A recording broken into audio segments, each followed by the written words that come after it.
Good evening, everyone, to the October 23rd City Council Redevelopment Agency meeting of the City of San Carlos. Would you all please rise and join me in the Pledge of Allegiance? Pledge allegiance to the flag of the United States of America and to the republic for which it stands, one nation, under God, indivisible, with liberty and justice for all.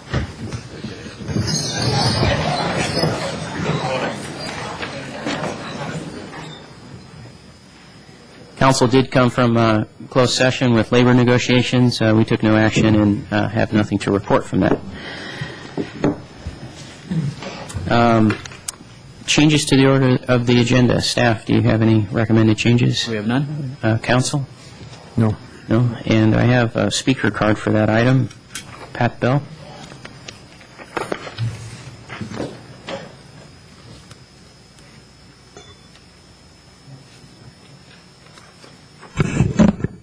Hi, Pat Bell, San Carlos. I'd like to request that you consider the building community item before the study session so that I can be here. Building community should be very brief, and the study session can last up to an hour. So Which item is this, Pat? I'm sorry. I wrote it on there. 10B? 11B? 10B, I think. 10B. I'm sorry, 10B, yes, 10B. So you wanted to move 10B to right after the public hearing? I think so. Before 9. Before item 9. Isn't 9 the study session that may last And an it hour? is, yes, yes. I have no problem with that. Does Actually, if I anyone on may, the council? I'd love to move 9A to the very end, 9A. because it's a pretty full agenda this evening, and we may not want to allocate an entire hour right in the middle and not get to regular city business. So I would like to move 9A to Now we have, okay, we should have two things going on. after 12.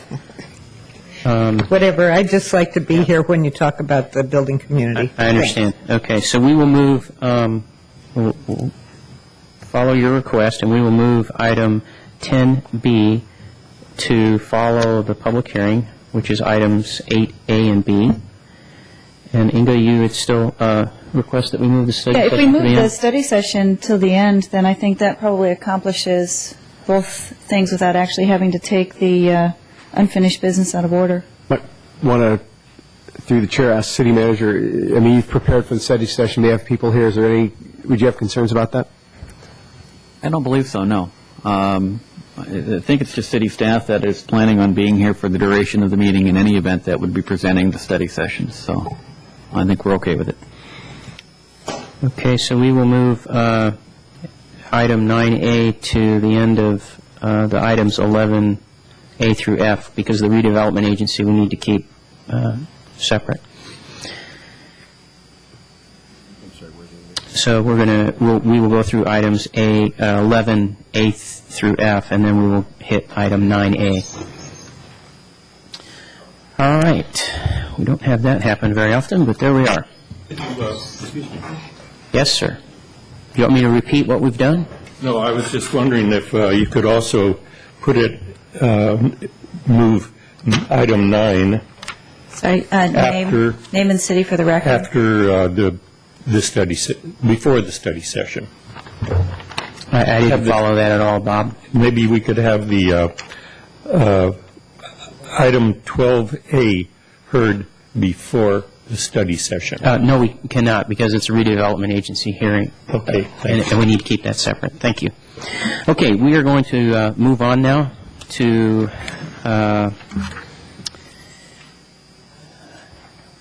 report from closed session. I already did that. Sorry, I got that out of order.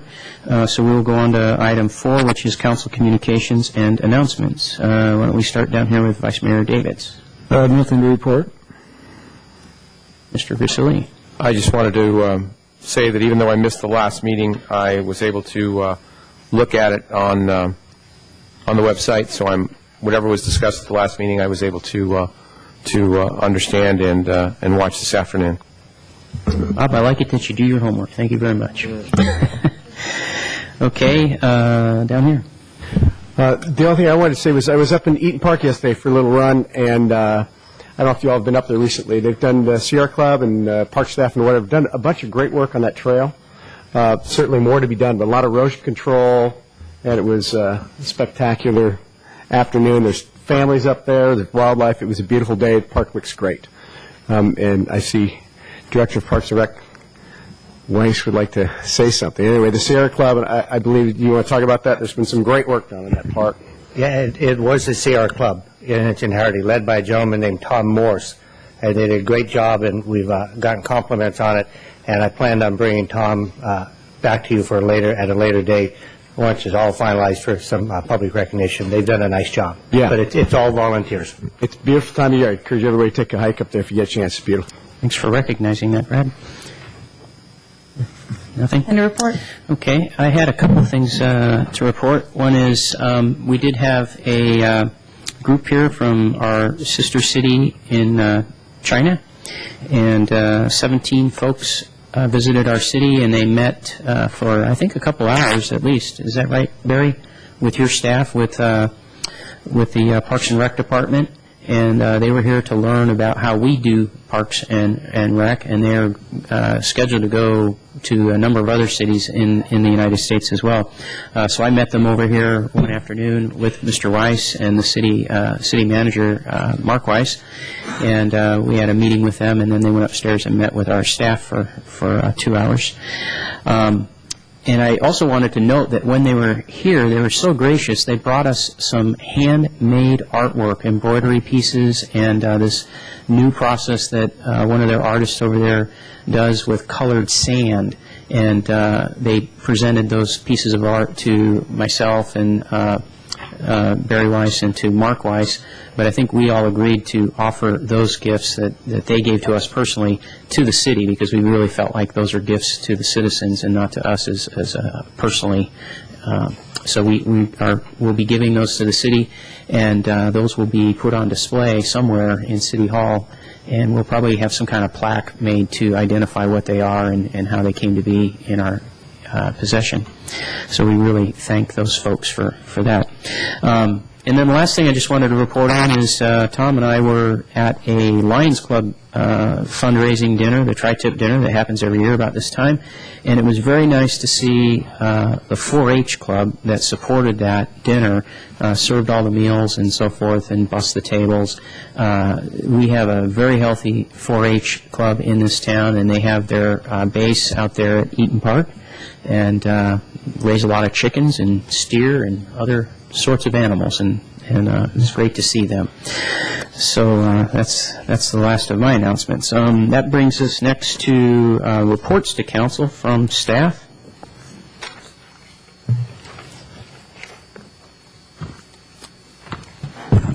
Thank you, Mayor and members of council. Item 5A is an update on our economic development plan. As you know, that's part of the council's strategic goals in this 6-month period. The economic development plan is designed to be a follow-on to the market study update that was recently completed by ERA, and the ERA study will actually be presented to council at your next meeting on November 13th.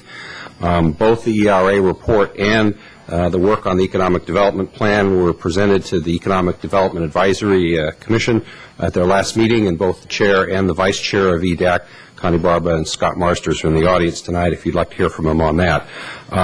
In the attached memo, we're giving you a brief report on the economic development plan work, and after tonight's meeting, it is our intent to work with the consultant, RSG, the Rosenhaus-Bevesack Group, to begin that work. The first step will be a series of interviews with key players in the community, and also to have some focus groups. And after that, we plan to have a community workshop on economic development opportunities on December 6th. In the Bill Lee report that you received a copy of a week or two ago, he outlined 4 specific development scenarios that the city may want to consider. And we would envision that as part of the public workshop on December 6th that those 4 scenarios would be discussed. I should also mention that EDAC was very receptive of the work that we've done to date on the economic development plan. However, they did urge the staff and the council to do more in terms of outreach to make sure the community was aware of that particular meeting, and so we are going to look at some of the things that EDAC suggested, such as utilizing the city's email list, the e-notify, the Today in San Carlos, and some of the outreach pieces like that. I should also mention that both Frank Spivacek and Alexis Smittle from RSG are here in the audience as well, if you have any questions for them. Okay, thank you, Brian. Before council asks any questions, I wanted to ask Mr. Marsters if there's anything he would like to add. Not at this point. Okay, thank you. And do you have any questions for Ms. Barber, the chair? So council, I'm sorry, I didn't see Connie here. She's the chair. Nothing to add. Okay, thank you. So if council has any questions for either Brian or the consultants? I just have, I have one. Okay. I don't want to jump on my council, though. Just under next steps, Brian, the last page, it talks about the Inquirer Bulletin, which I think is a little antiquated. Actually, after this went out, we did have that updated to change it to the Examiner. The Examiner? Yes, okay. You're correct. And I was also thinking, any efforts with other, we have so many local papers that... I think it's just a question of which one we might pick and expense, but, and I don't know if Frank or Alex had any comment as to why they picked that particular one versus one of the others. It was just our understanding that that was the best.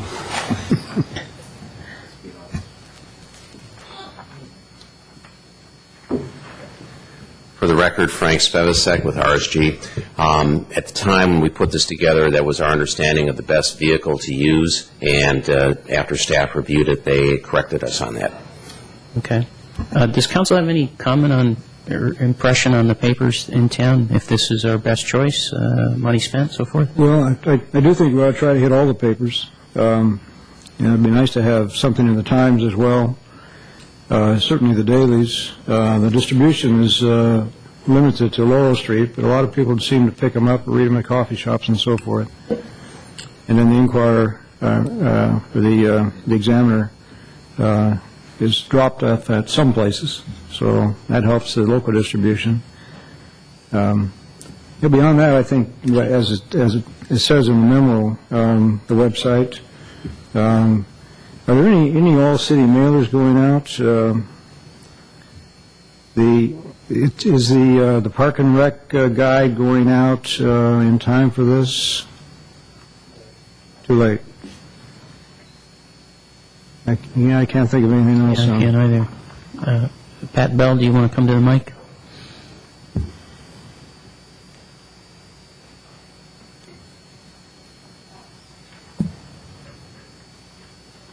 The Chamber of Commerce usually sends out something in early December saying what's going on in San Carlos during December. Okay, we'll check with them. You might be able to get it in there. Last year, it got delivered after the beginning of the things they noted, but maybe if they mail it earlier. We can check with that, too. And the consultant's here, so he can take notes on that. I think that covers it? Mm-hmm. Very well. Thank you very much. Appreciate it. That brings us to public comment, which is limited to 2 minutes per person and 10 minutes total duration. I do have some speaker cards for that. This is for items that are not on our posted agenda for folks who would just like to point things out to the council. Let's see, I've got 1, 2, 3 cards here, and I will just read out the names, and you can come up in the order that your name is read. Colleen Hotchkiss, Viral Shah, and Sam Hertzberg. And Scott Marsters, just saw that. Please state your name and the city of residence that you're from. Colleen Hotchkiss, Redwood City, and I'm representing the San Mateo County Youth Council for the American Cancer Society. And as part of the American Cancer Society's I Care and I Count campaign, I'm going to be talking today about breast cancer awareness because October is Breast Cancer Awareness Month. Breast cancer is the most common cancer among women in California. There are 600 new cases of breast cancer and 285 deaths each year in San Mateo County alone. Though we do not yet know exactly what causes breast cancer, we do know that certain risk factors are linked to the disease. Some risk factors are unpreventable, while others are preventable and are more common among lifestyle choices. The number one risk for breast cancer is simply being a woman. Though men can get the disease, women are 100 times more likely than a man to get breast cancer. Also, risk goes up with age. Nearly 8 out of 10 breast cancer cases are found in women over 50. Another unpreventable risk of breast cancer is family history. Those who have close blood relatives that have had the disease are more likely to get it themselves. So I'm just going to talk about the risk factors that that can be prevented. They include not having children. Women who have not had children or had their first child after the age of 30 have a greater risk of getting breast cancer. Also, breastfeeding can slightly lower breast cancer risk. So women, they've done a lot of studies on this, and women who have more children and breastfeed for longer actually have a very decreased risk of getting breast cancer.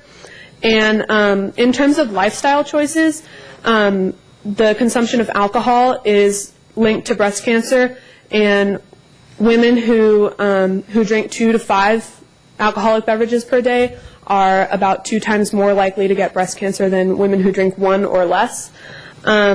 Also, another factor is diet and weight in general.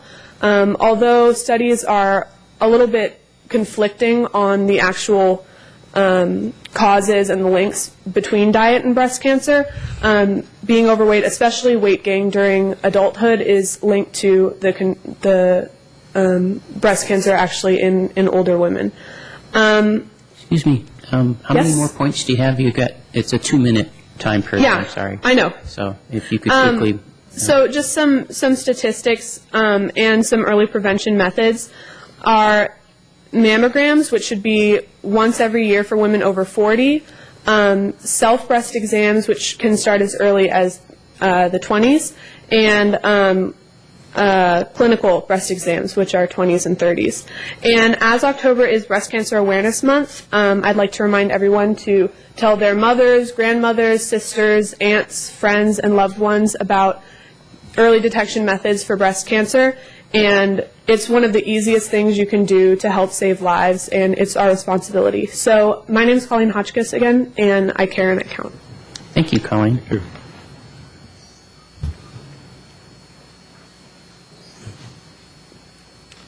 I'm Viral Shah from Redwood City.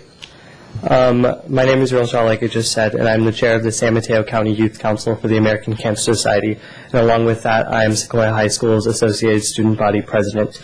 And as an active and concerned youth in my community, I support Proposition 86. Have you guys heard about Proposition 86? For those of you who haven't, Proposition 86 is a proposition to increase the tobacco tax by $2.60 per pack. The positive effects of the tobacco tax on the health of our community are simply incalculable. It would fund numerous programs to prevent deadly smoking-related diseases such as cancer, heart disease, and stroke. It would encourage people to quit smoking and to prevent our youth from lighting up for the first time. With the funds generated from Proposition 86, countless underinsured and uninsured San Mateo County residents will have access to Medicare and support programs they desperately need. Reputable organizations such as the American Cancer Society, the American Lung Association of California, the American Heart Association, California Hospital Association, Tobacco Free Action Fund, and others support Proposition 86 and the positive change it could bring to our community. Please allow me to share some of the highlights we anticipate should Proposition 86 be passed. There will be more than 370 new cases of lung cancer alone in just San Mateo County. Of those, 280 will eventually die. If passed, Proposition 86 would reduce smoking in San Mateo County by an estimated 13.16% and prevent youth from starting to smoke by increasing the price of cigarettes and funding tobacco control programs. There will be an estimated 600 new cases of breast cancer diagnosis in San Mateo County this year, and 100 of those people will eventually die. If passed, Proposition 86 would triple funding for breast cancer and cervical cancer screening for underinsured and uninsured women. Proposition 86 would fund prevention education treatment programs related to colorectal cancer, prostate cancer, asthma, heart disease, and stroke, all of which affect hundreds of people in our community. California has the lowest number of nurses per capita in the nation. Unacceptable. If passed, Proposition 86 would fund critical nursing education to close this gap. About 214 students from my high school will have used tobacco products in the past month alone. Likewise, about 13.8% of students at Carlmont and Woodside, schools in our own community, will have used tobacco-related products in the past month. City of San Carlos, I am being targeted. If we pass this proposition, it'll prevent 700,000 children in the state of California from smoking, and will save 300,000 lives from smoking-related deaths. Their $55 million spent in opposition to 86. Can you wrap this up? You're at about 3 minutes right now. Sorry, one second. Okay, thank you. Their $55 million spent in opposition to 86 won't work for us. It is time we beat the tobacco industries, and I ask you for your support. Help save our future. Help save mine. My name is Real Shaw. I care and I count. Thank you. Thank you. Just quickly, Scott, before you, oh yeah, we'll give you your 2 minutes. I just want to congratulate these youngsters who came out tonight. You obviously have a passion for something, and you came and stood before the cameras and the council and spoke, and appreciate it. Mr. Marsters and Mr. Hertzberg. Hi, my name is Scott Marsters, and I live at 990 Cherry Street. And the first thing I'd like to mention is something on a positive note, and that is that the San Carlos Eaton Hills 4-H is now the largest 4-H group in the county, and with over 100 members. So that's a great accomplishment for the city. But I'd also like to talk for a quick minute on something else here, and that is that I'm president of the Loreola Association, and in conjunction with the county environmental health, we performed a search of all the sites in San Carlos that are on the SLIC list of the Regional Water Quality Control Board. SLIC stands for Spills, Leaks, Investigations, and Cleanups, and refers to cleanup efforts so significant that they are subjected to regulatory oversight and enforcement by the Regional Water Quality Control Board. What we found is that the Regional Water Quality Control Board is significantly backlogged in following up on the cleanups of a number of sites in San Carlos. This is why we think it would be helpful for the City of San Carlos to ask the Regional Water Quality Control Board for an update on cleanup efforts at these sites, many of which surround the Loreola neighborhood. The city does not regulate many of these industrial grandfathered sites. County environmental health is limited to monitoring and testing, but the Regional Water Quality Control Board is the lead agency from an enforcement perspective, and they are backlogged. I think it is entirely appropriate to ask the city to become better informed about the subject and to keep the Loreola neighborhood informed by asking the Regional Water Quality Control Board for a report on the historical and current pollution problems at these sites and the status of cleanup efforts by the Regional Water Quality Control Board. So we're asking for your help. Thank you. Thank you. Scott, just one item. Does staff have a copy of this as well? Yes. Yes, okay. Thank you very much. That brings us to, that concludes public comment and brings us to our next item, which is approval of the consent calendar. The consent calendar is approved by one motion with all the items included, unless anyone would like to have an item discussed separately. And I do not see anybody wanting to pull an item, so I would consider a motion on this. Make a motion to approve items 7A, B, C, and D. Second. Okay, we've had a motion by Councilmember Versilli, a second by Councilwoman Doherty. Roll call. Councilmember Grisilli? Yes. Councilmember Teagle Doherty? Yes. Councilmember Davis? Yes. Councilmember Lewis? Yes. Mayor Grocott? Yes. Our next item is a public hearing, consideration of a mitigated negative declaration and zoning ordinance amendment plan of development pursuant to the San Carlos Municipal Code. Liz Cullinan, Planning Director.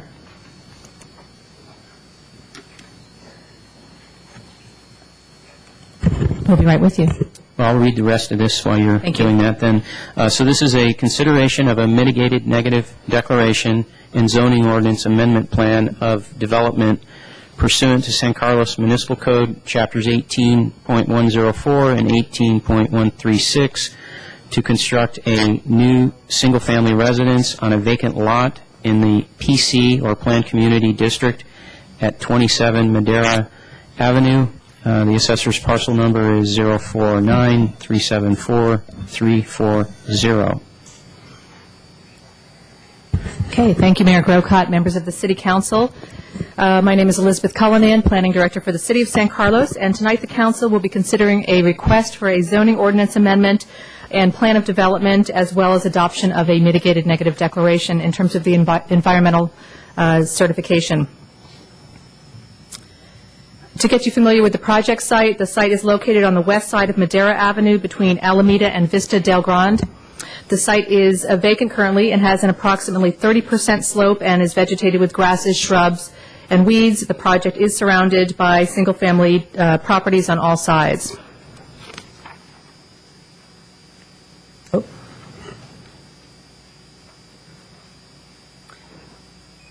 I'll just go ahead with a brief background while we're trying to pull up some of the graphics.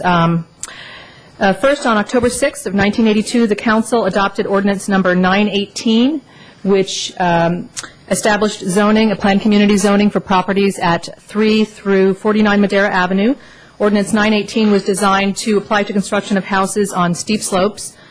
The primary intent of this ordinance was to maintain architectural consistency with homes in the surrounding R1 areas, and also to relate specifically to natural features of the property, such as the topography constraints and the natural landforms, vegetation, trees, and drainage channels.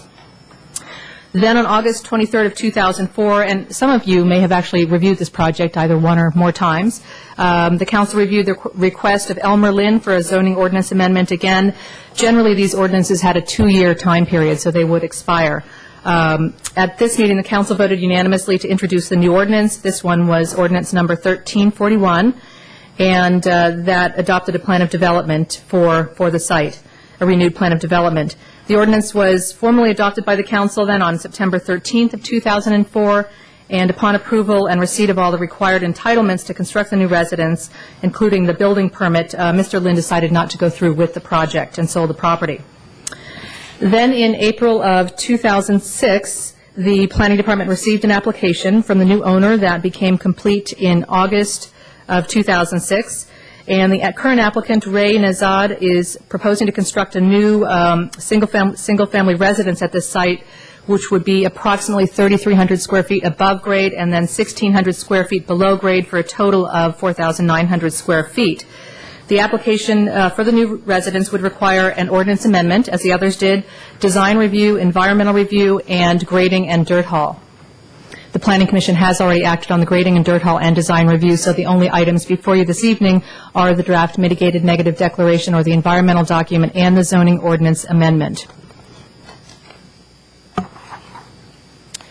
In terms of the environmental review, the staff prepared an initial study which identified several potentially significant environmental impacts that could result from the project, namely air quality, geology and soils, hazards and hazardous materials, hydrology and water, noise and transportation and traffic. The study did conclude that the impacts could be mitigated to a level of insignificance with specific mitigation measures. A mitigation monitoring plan, or an MMP, was then prepared to ensure full implementation of those measures. The complete draft initial study, mitigated negative declaration, and the mitigation monitoring plan have been available for public review and comment since August 28th of this year through this evening. There are 3 findings required for adoption of the mitigated negative declaration. First, that the project is in accordance with the environmental plans, goals, and policies of the city. And secondly, that the project would not result in any significant adverse effects to the environment. I'll go through these 2 first. Both the initial study and the mitigation monitoring plan do demonstrate the California Environmental Quality Act compliance, or CEQA, as adopted by the city. And secondly, the mitigation monitoring plan, as I did mention and your report mentioned, ensures that the project would not harm the environment. The last environmental finding is that the environmental assessment, the initial study, and negative declaration reflect the independent judgment of the lead agency, and in consultation specifically with our departments, building department, city engineer, and city geologist, the staff has made an informed and independent determination that the environmental impacts could be mitigated to a level of insignificance. In terms of the second component for your consideration this evening, the zoning ordinance amendment, we have 4 required findings that you would need to make to approve the project. First, that the proposal is consistent with the general plan. From staff's perspective, the project is compatible with the neighborhood. Your staff report outlines this in much more detail with respect to size and materials, and is designed appropriately to the site and would not obstruct major views or solar access of other properties. Secondly, the second finding would be that the proposal is consistent with the zoning title. The plan of development is consistent with the goals in ordinance number 19, the original ordinance, and is compatible with development standards of the surrounding R1 district, and that is highlighted again in your staff reports. I'll show you a brief chart on that as well. And secondly, the project does create a minimum amount of land disturbance feasible for the construction, namely that there's a good balancing of trying to minimize the height and bulk of the structure by having the level of grading that they're having, and therefore putting a significant portion of the structure below grade and not visible. And additionally, the proposal incorporates structural measures that would enhance the stability of the land. The third finding required for the zoning ordinance amendment would be that the proposal would produce an environment of stable and desirable character. This is essentially the purpose of the zoning title. The proposal consistent with the R1 design standards is consistent with the R1 design standards, which are specifically designed to minimize undesirable character in neighborhoods and promote consistency within neighborhoods. And again, the proposal would be consistent, in our opinion, with ordinance number 19. Finally, the fourth finding is that municipal services could be provided and the costs could be offset or absorbed by the city. And the area is within an already developed area. There are therefore municipal services available, and the impacts and development fees that would be required to be paid would be absorbed by the developer. This is just a brief chart showing that the proposal would meet and actually exceed the R1 zoning standards. Finally, we'd like to address public comment received during the Planning Commission review of the project. We haven't received any comments to date, with the exception of one that I'll go over at the end of this slide. Property owners to the rear of the site were concerned with slope stability. As I did mention, the city geologist determined that the stability of the slope would actually increase with the project due to the retaining structures that are proposed. The second concern we received was from owners on Madera who were concerned with construction vehicles. And there is a specific condition of approval within the draft mitigation monitoring plan that would address and require a construction staging plan. Finally, we received a phone call this morning from a resident at 22 Coleman Court who was concerned that she wasn't notified. That property is, however, 1,200 feet away from the project site, and so therefore not required to be noticed, although we'd certainly be happy to discuss the proposal with her. The owner conducted their own public outreach, some very good public outreach prior to city notices being mailed. The outreach is included in as an attachment to the staff report, and the outreach discussed timing, logistics of the project, and a set of reduced plans. During the public comment period for the Planning Commission review, staff received 2 specific public comments from neighbors along Madera, which I've gotten into just a bit. And at the meeting, which is indicated in your attachments, the Planning Commission meeting, the minutes indicate that there were also some neighbors that spoke with regard to construction vehicles along Madera. Planning staff reiterated that the slope stability would be improved, and again that the mitigation monitoring plan did incorporate a requirement for a construction staging plan. The city received no appeal after the Planning Commission meeting, and as of today, there were no additional public comments other than the 22 Coleman Court comment, and therefore the only items before you again are the mitigated neg deck and the ordinance amendment. So we are recommending that the City Council, that should be City Council, adopt the mitigated neg deck and introduce the ordinance. Additionally, you have alternatives in your staff report which you may select from. We've outlined the reasons that we believe the first recommendation could be made. As a side note, there is a City Council resolution in your attachments which is not necessary to adopt. Again, we're looking at the adoption of the mitigated negative declaration, the ordinance amendment only. I'd be happy to answer any questions at this point. The applicant is here as well, if you have any questions of the applicant. I have just procedurally a couple of questions before we get into discussion or questions of staff by council. Because this is, it is a public hearing, and we have two items to make a determination on the mitigated negative declaration and then the ordinance, to introduce the ordinance. So give us some feedback procedurally on how you want to see us do that. Well, you would want to do that, you would want to make the environmental determination before you acted on the ordinance amendment, so. And do we have to split the public hearings, though? No, you don't need to split the public We're hearings. open right now for a public hearing. I don't have any speaker cards on this. Right, you're open for a public hearing on the project as a whole. On a project as a whole. Okay, very good. I had a question for staff. Hold on a second, please. Right. I'm trying to... You can make them in two motions or one motion there. That's your option. I think we should handle them in two, but thank you. That's a good idea. Okay, open for questioning. Yeah, Ms. Cullinan, actually, I just want to, I caught that there's two resolutions. It's the first resolution we don't need. It's the second resolution that we do need. Is that correct? The second resolution is actually... Copy of the Planning Commission. No, the second Through the chair. resolution actually is the negative deck. It's already contained in the ordinance, I believe.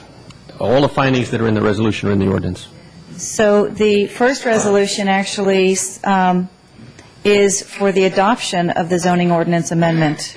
That one is not necessary. That's the one. That's the first one I have. That's the one I thought I didn't need. So it's the second one that we do need, which is the one for the initial study and draft mitigated negative deck, right? That's correct. Okay. So that we all can follow along, which attachment are we talking about? And I think what the city attorney is saying, you don't necessarily need to adopt a resolution. Is that what you're getting at, Bob? To adopt You the do need negative that declaration? negative deck resolution. We have a Planning Commission resolution draft ordinance, which is attachment 2. Purely for your And reference. we have attachment 3, which is a resolution of the City Council, which is, I think... the one we No, need. there was two city council resolutions in our staff report, and that's why I was Who's the asking second? for clarification. It's the, So attachment 4. So what we're looking at is attachment 3 and attachment 4. Right. no, I don't believe so. Anyway, I know which resolution it is, so thank you.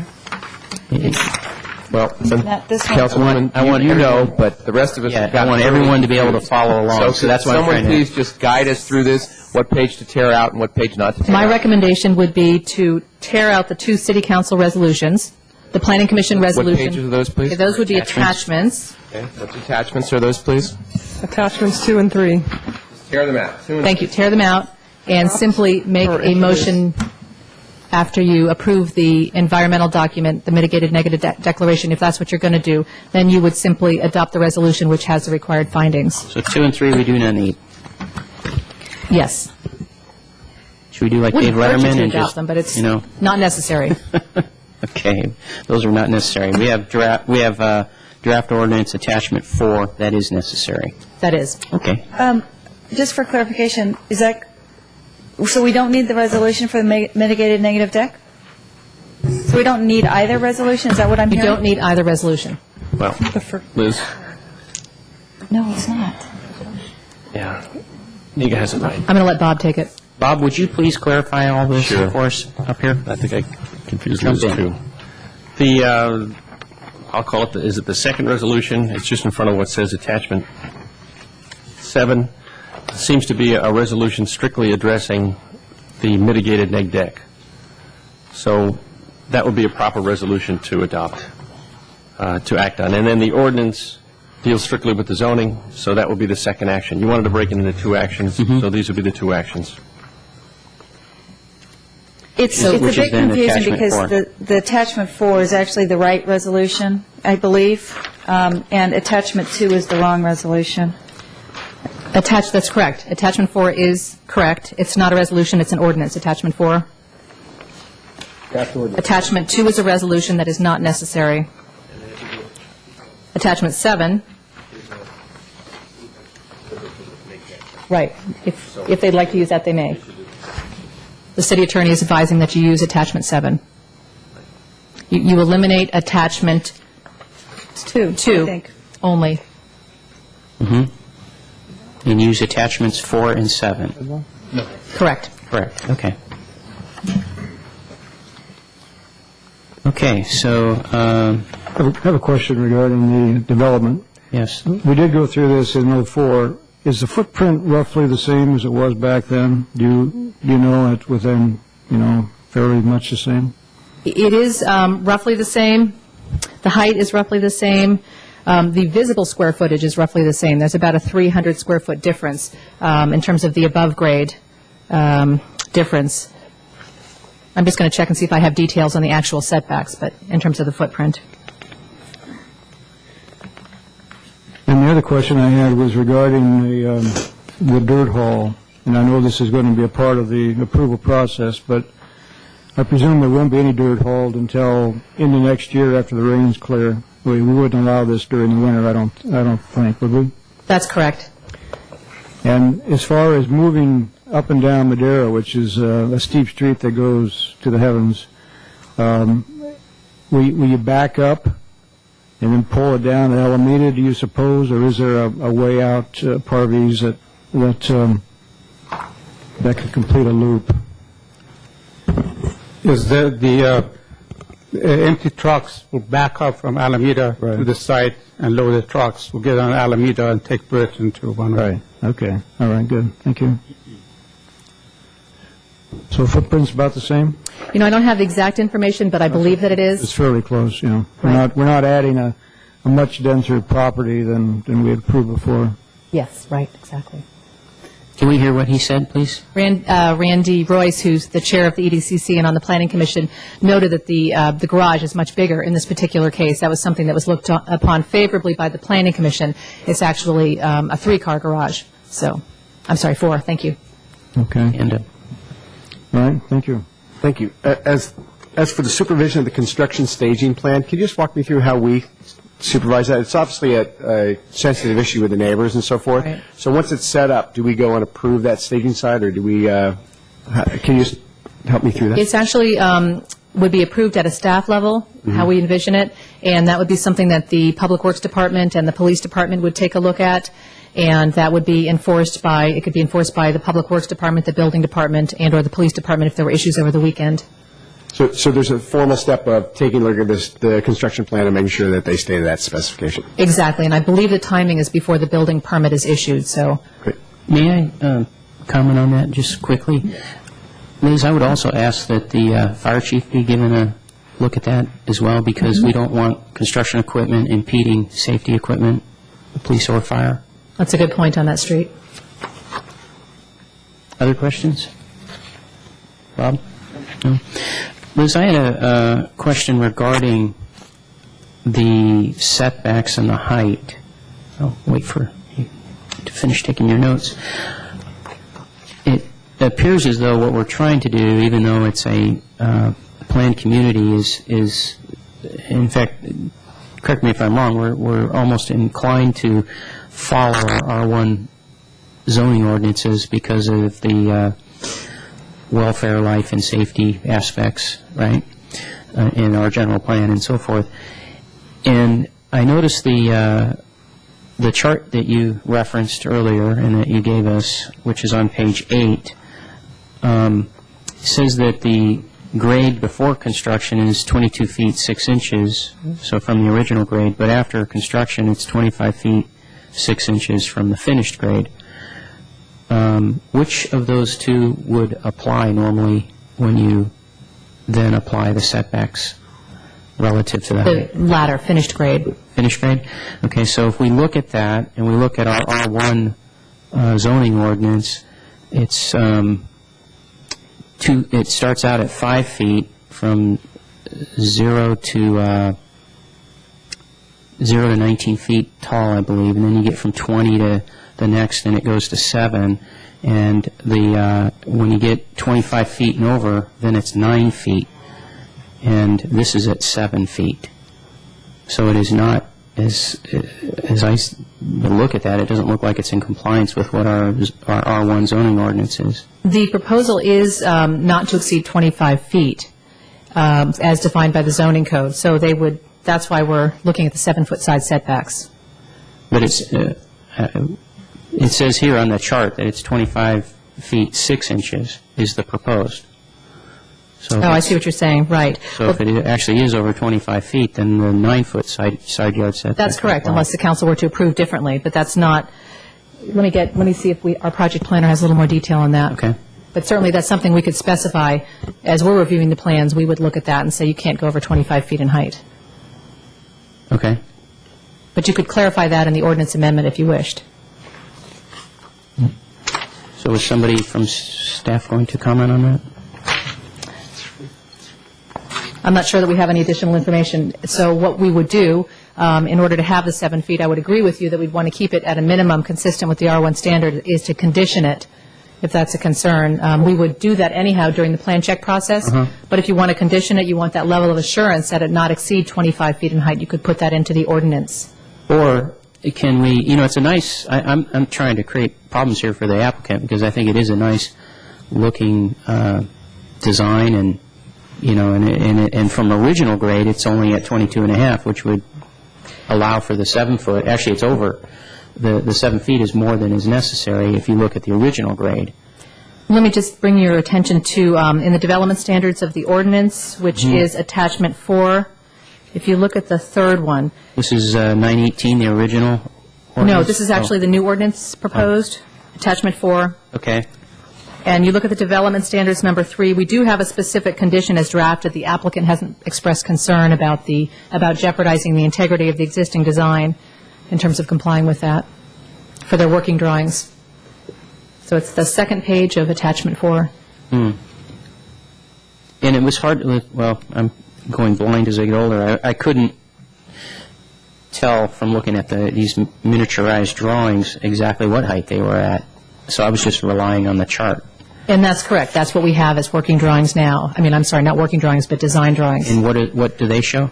They're showing what's in the chart, indicated in the chart, slightly over 25 feet. So we've conditioned it that it not be over 25 feet. So in other words, when the working drawings come in for the building permit, they would need to demonstrate that it was no more than 25 feet in order to, as we're recommending to you, in order to take advantage of the 7-foot side setbacks. Do we know what, it has a sloping roof, so do we know what the slope is on that roof? Can they adjust that? I know that they're proposing clay tile, and you need a certain slope of at least 3 and 12 to have clay tile work. I don't imagine that would be a problem. We'd certainly talk to the architect about it. If I read number 3 correctly, it says that the height of the structure shall not exceed 25 feet from original grade, which and 28 feet from finished grade. So in the chart, it actually complies to this, but it doesn't comply to R1 existing zoning. Is that correct? In other words, this adjustment in the development standards makes 25 feet 6 okay. Right. I think I need to make a correction. The original, it's original, isn't it? If they want to be at 25. It's original, right. The building height definition is original grade for one aspect of the height. There's another component that requires a certain setback from finished for the front of the elevation. So let me just correct that. It's the original. And that's why what Brad is saying makes sense. The original grade is what counts. That's correct. Where the 25. So then they're fine. They're fine. Okay. That's good. I wasn't trying to adjust this design. It's a nice looking design, but I did notice that. So right, and in any case, we've got the catch-all condition number 3. Okay, all right. Those are the only questions I had. I just had one quick question, and it has to do with, I was looking, there's an upper balcony up in the back. Has someone looked at this from the standpoint of egress in the case of a fire or something? Because it's only about 9 feet wide, and it looks like there's two fairly significant 3-foot wide light wells that would prevent egress out towards the street. So, and then the retaining walls in the back are 6 feet tall, which would be a little bit difficult to scale if I'm assuming that they're children's rooms that are up there. So is there a plan for, and maybe I'm just not, again, seeing it because they're so small, but have they looked at that, how, if there were a fire, God forbid, in the house, how they would be able to escape out the back? We did route the plans to the building department and the fire department, and we've got their concerns and the approval documents for the planning commission, the code compliance certificate, and that certainly would be a requirement for the working drawings when they come in for building permit. Okay, thank you.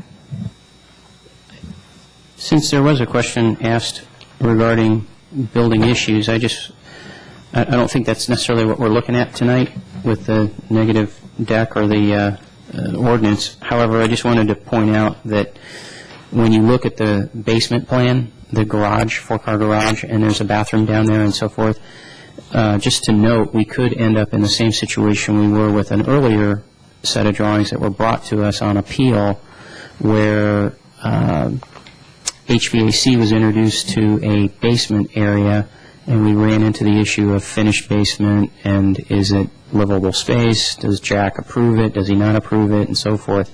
And we don't want to see that again. No, and the garage area is included in floor area, so what was approved by the Planning Commission, that total square feet of 4,900 is approved. Okay. All right. Just wanted to point that out. That's a good point. Okay. I think we could look at closing the public hearing, because I don't see any. Is there anybody that wants to speak on this? I don't have any speaker cards on this. Okay, so we could look at closing I the would public hearing. move to close the public hearing. Second. Roll call. All those in favor, please signify by saying aye. Aye. Opposed? Thank you. Okay, and now we can look at the two items, the negative deck and the ordinance, introduction of the ordinance. I would move introduction of resolution number 2006, 071. which is the resolution of the City Council related to the initial study and draft mitigated negative deck in our staff report based on the three findings contained within staff report. Second. Okay, we've had a motion by Inga Teagle-Doherty and a second by Councilmember Russilli. Roll call. Councilmember Teagle-Doherty? Yes. Councilmember Grisilli? Yes. Councilmember Davids? Yes. Councilmember Lewis? Yes. Mayor Grocott? Yes. I would further move introduction of ordinance number 1380? 1380, an ordinance of the City Council of the City of San Carlos adopting a zoning ordinance amendment plan of development for the 9,000 square foot parcel of land for the purposes of constructing a 4,899 square foot single-family resident at 27 Madera Avenue, APN 49-374-340, based on the four findings contained within staff report. Second. Okay, we had a motion by Councilmember Teagle-Doherty and a second by Vice Mayor Davids. Roll call. Councilmember Teagle-Doherty? Yes. Councilmember Davids? Yes. Councilmember Grisilli? Yes. Councilmember Lewis? Yes. Mayor Grocott? Yes. And that, folks, is why it's helpful to have former planning commissioners on your council. That brings us to item 8B, consideration of a zoning ordinance amendment. I believe this is for the 1,000 El Camino. Is that correct? That's correct. Okay. Again, Liz Cullinan, our planning director.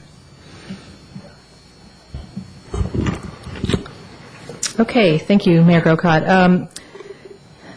Just by way of background, since you are, I think, familiar with the original project, back in 2004 and 2005, the Planning Commission and the Council approved the project for John Bear for 94,432 square foot mixed-use building at 1,000 El Camino Real, which consisted of 104 residential apartment units. It also included approximately 8,500 square feet of retail and office space and 185 parking spaces. Following these approvals, the applicant then submitted a new application to allow for the construction of 90 residential condominium units. That's condominium, so it's a subdivision before you, with 180 parking spaces. The retail and office components, the building architecture, the siding of the building are all to remain substantially the same as the previous approval. It's really just the fewer number of units from 104 to 90 units and fewer number of parking spaces and the subdivision going from apartment to condominium. On October 2nd of 2006, the Planning Commission unanimously approved an amended conditional use permit and tentative map and adopted a resolution recommending City Council approval of the ordinance amendment for the new project. No appeal was received, and the ordinance amendment is the only issue before the City Council this evening. The revisions are considered the same, essentially as changes to the zoning map, and therefore require the ordinance amendment that is before you this evening. And again, similarly to the last application, there are four required findings. First, that the district is consistent with the general plan, the city's subdivision requirements, and applicable City Council policies. As demonstrated in your staff reports, the proposal demonstrates continued consistency with the general and West Side specific plans, such as increasing affordable housing opportunities by encouraging mixed-use development and encouraging parcel consolidation.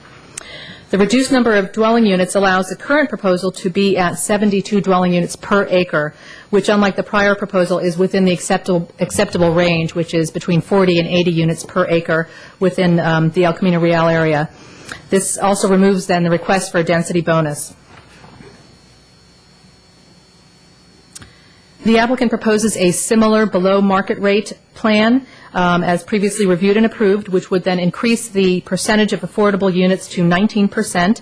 The sale of these units, sale prices of these units, and the configurations, bedroom numbers, et cetera, would be determined by the city staff using federal and state guidelines.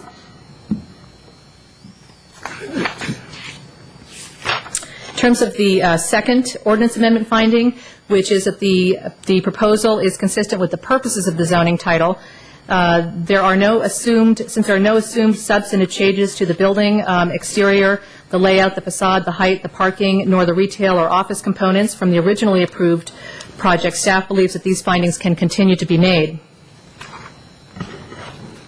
The third finding, essentially that the development standards would produce a stable and desirable environment. That's also addressed in detail in your staff reports, and the proposal, again, with its consistency with the prior approvals and consistency with surrounding zoning development standards, we believe it would continue to meet that finding. One specific area of interest is the parking. The project would result in a total of 29 less parking spaces than required by the standard regulations of the municipal code, while the prior approval resulted in the reduction of 50 less parking spaces. This is obviously due to the removal of a number of dwelling units, and therefore the current project would bring greater consistency with the municipal code requirements. The planned community zoning is intended to allow flexibility in development standards. There are a series of reasons that the city previously approved the reduced parking standards. In terms of these parking needs and demands, the Transportation and Traffic Commission, the prepared traffic impact study, as well as the adopted mitigated negative declaration for the site, concluded that there would be no significant parking or other transportation impacts associated with the project, which included the prior project, which included a more intense scope. Staff finds that the parking plan would continue to meet the needs of the project and be consistent, again, with the zoning title in terms of promoting growth in an orderly manner. And for those of you that were involved in the prior project, it is close to several modes of public transportation. The project does include a series of transportation demand management measures. The applicant would specifically have an in-lieu contribution to broader city trip reduction efforts. There are mixed-use aspects of the project and the reduced parking demands of this type of project. The last finding, again, is that municipal services could be provided to the development. The project is located in a developed and urbanized area, and again, costs are costs for improvements, and the fees would be borne by the developer and would offset those potential impacts. It should be noted that due to the reduced nature of this project compared to the original project, the adopted environmental document, the negative declaration, can be used for this consideration. A new environmental document is not being brought forward to you this evening, again, because of the reduced scope of the project and reduced impacts. With that, we're recommending that the City Council receive the recommendation of the Planning Commission and introduce the ordinance. We've also presented you with a series of alternatives should you have requested modifications or other direction. And I would be happy to answer any questions. The developer would also like to make a brief presentation to you this evening. And with that, I'll open it up. I have just one question before council opens up to questions, and that is just procedurally, your oral report said to introduce the ordinance amendment, and our staff report says to approve it. So I just want to make sure we're introducing, not approving. You're essentially approving the project, but technically you're introducing the ordinance. Okay, very good. Thank you. I just had a quick question for clarification. Yes, on page 3 of the staff report, it goes through the DMR plan, and it says there's no change, and yet, so I'm assuming that that means that the mix is the same? No, the mix is not the same. The number of units are the same as previously. So 17 units is what was proposed originally and what is still proposed. The percentage changes because the number of dwelling units have gone down, and the configuration changes. And that's So something... do we have a table that outlines the proposed units? We didn't bring that before you this evening because it's something the housing administrator authorizes rather than the city council, but certainly we can provide some background for you on the housing plan if you'd like to hear about it tonight. Yeah, actually, I would, please. I think John's going to be talking about it. John Baird, the project developer. Okay, then I'll wait and let John speak to it. Okay. I have a question. I believe you said tonight that are 80 of the units condominiums? Is that? All of the residential All of units them are would gonna be condominiums. And they're all correct. for sale or for rent? They would be for sale. Great. Okay, thanks.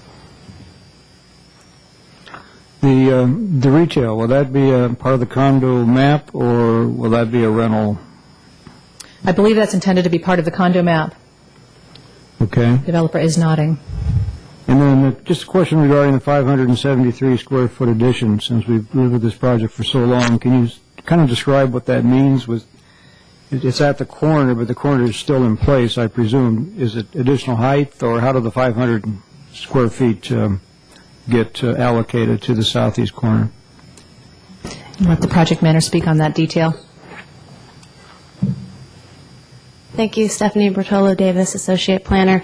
The 573 square foot addition is dispersed between the first and fourth floors, so it's a little over 100 square feet per floor. It's located at the south east corner of the building, and it's primarily to accommodate a stairwell addition at each of the 4 floors Oh, I see. for access. Okay, thank you.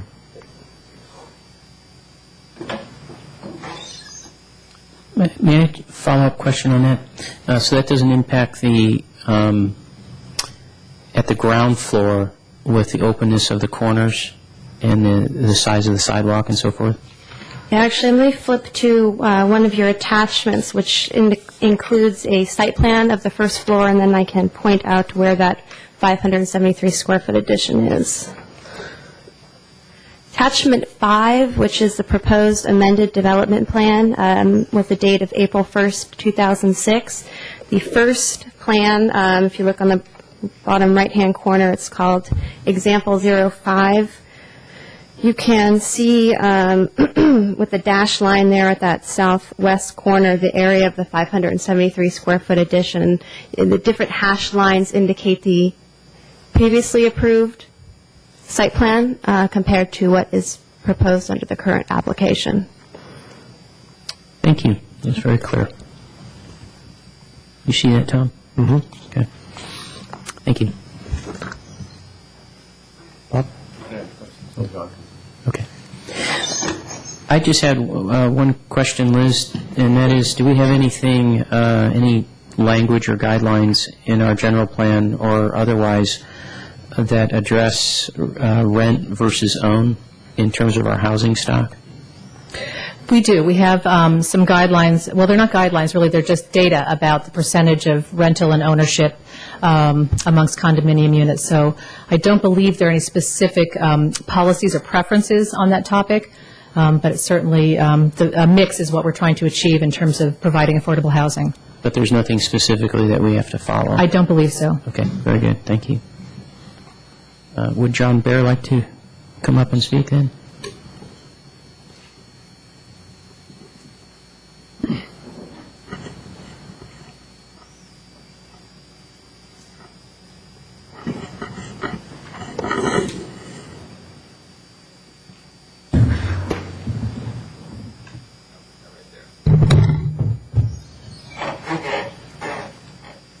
John, the way that you've situated that, we're looking at El Camino? I actually believe that's Morse Boulevard there. We're on Morse, okay, Yeah. thank you. My name is John Bair with Madison Real Estate Equities, and we are the developer of the project. I really will keep my, well, Mayor Grocott, let me ask you. I can keep my comments very, very brief because we have been through this plan for the last couple of years. Or if you would like, I have brought the prior presentation, and I can do a very quick run-through of the highlights, because I know there are 2 members of the council that may not have seen the presentation in the past. So after Well, you're to the done, two members of the council that haven't seen it before, what would you like? I'll take the short version. Okay. Yeah, after reading through everything and some discussions on it, I think that, I mean, we I can do probably like cut to the short version. 8-minute version kind of thing. 2-minute version. Okay, I'll keep it really brief. You ready? First, let me. Questions, we'll have questions, Mr. Pierce, so the Yeah, 2-minute you version will. would be great. And I want to point out that actually that is no longer correct. At the council meeting, we revised that tower on the Lower Street corner. So the plans you have, I think, reflect the new design for the tower. Very quickly, why this project? It really gets down to a shortage of housing. And I'll just quickly say that there's so little land to build the product that we end up having lots of people living in Tracy. And it impacts San Carlos beyond just the cost of housing and the traffic on our freeways. It affects our school systems. Can't hire teachers and can't give them a place to live in the community. It affects our businesses. And even affects our churches. I'm trying to find an associate pastor a couple of years ago. We had to go out and have a housing fund to bring in an associate pastor from outside the area. And it's getting worse. I mean, there's a planned deficit through 2020 of about 40,000 units. And so we are really continue to be very, very far behind the housing curve, both on rental and sale. And it's really about shifting the paradigm. So this project is about smart growth. High-density housing within the urban boundary on recycled land, close proximity to transit, near employment, walkables to goods and services. And those are the benefits: preserves open space, reduces traffic, increases housing, and supports job growth. And that's really what this project is. And I do want to just hand you one thing.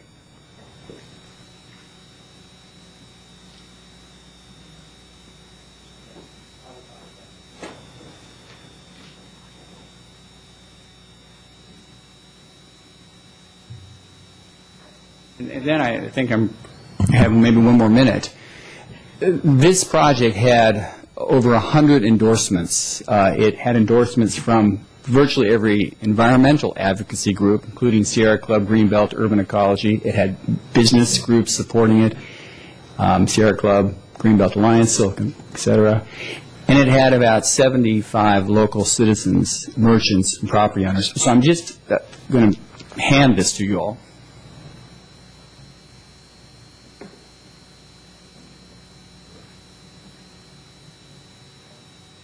And the point of this is there was a very, very broad base of support for the project as a smart growth project.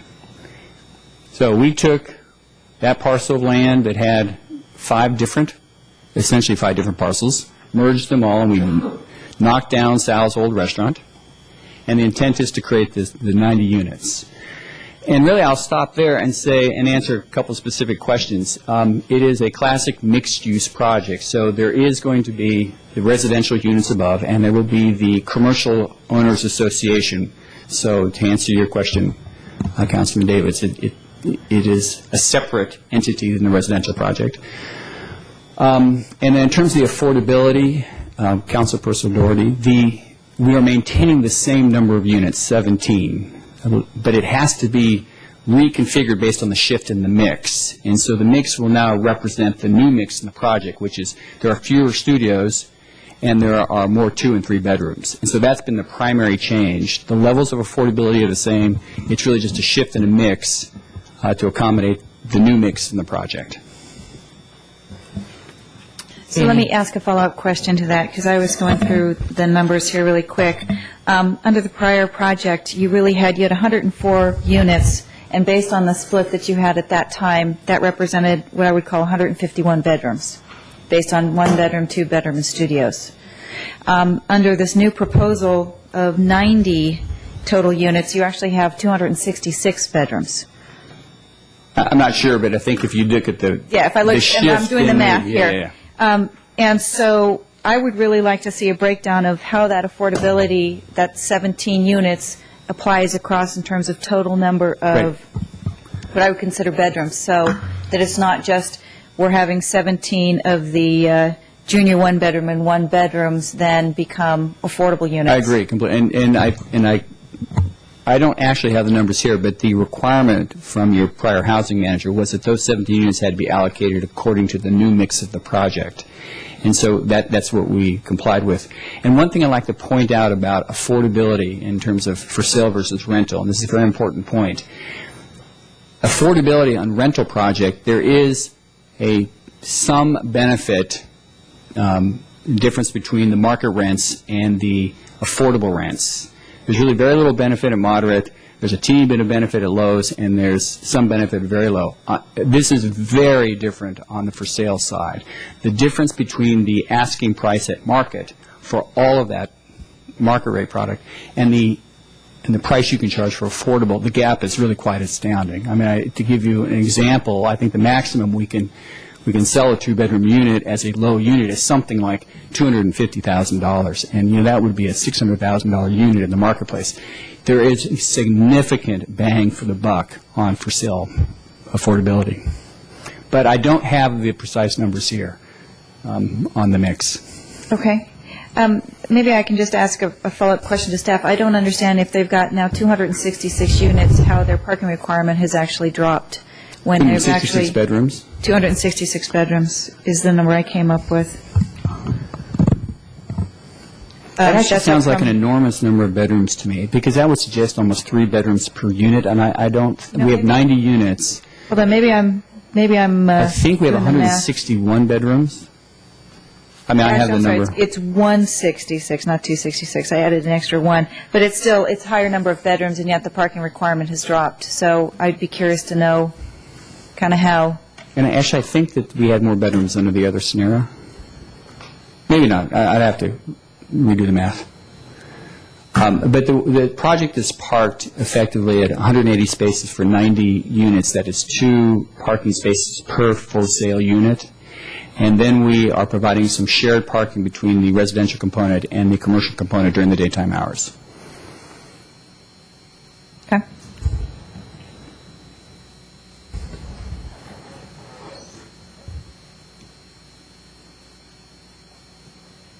The parking requirements were based on the number of bedrooms. So with this particular component, I don't have the specific breakdown in front of me, but for studio units, 1.5 spaces per studio unit. I'm sorry, that's the junior one-bedroom? No, those would be counted. Because I don't see any studios in this proposal at all. I see junior one-bedrooms. I was just outlining what the parking regulations were cumulatively for the prior proposal and for the current proposal. So for the current proposal, for all 1-bedroom and 2-bedroom units, there's a requirement for 2 parking spaces. For the 3-bedroom units, there's a requirement for 2.5 parking spaces per unit. So we just applied those regulations to the amount of 1- and 2-bedroom units, to the 3-bedroom units, to come up with a total of 209, I believe it is. And I don't have the prior bedroom breakdown, but that same policy applied to how the prior parking regulations were applied at the 235 total. Okay.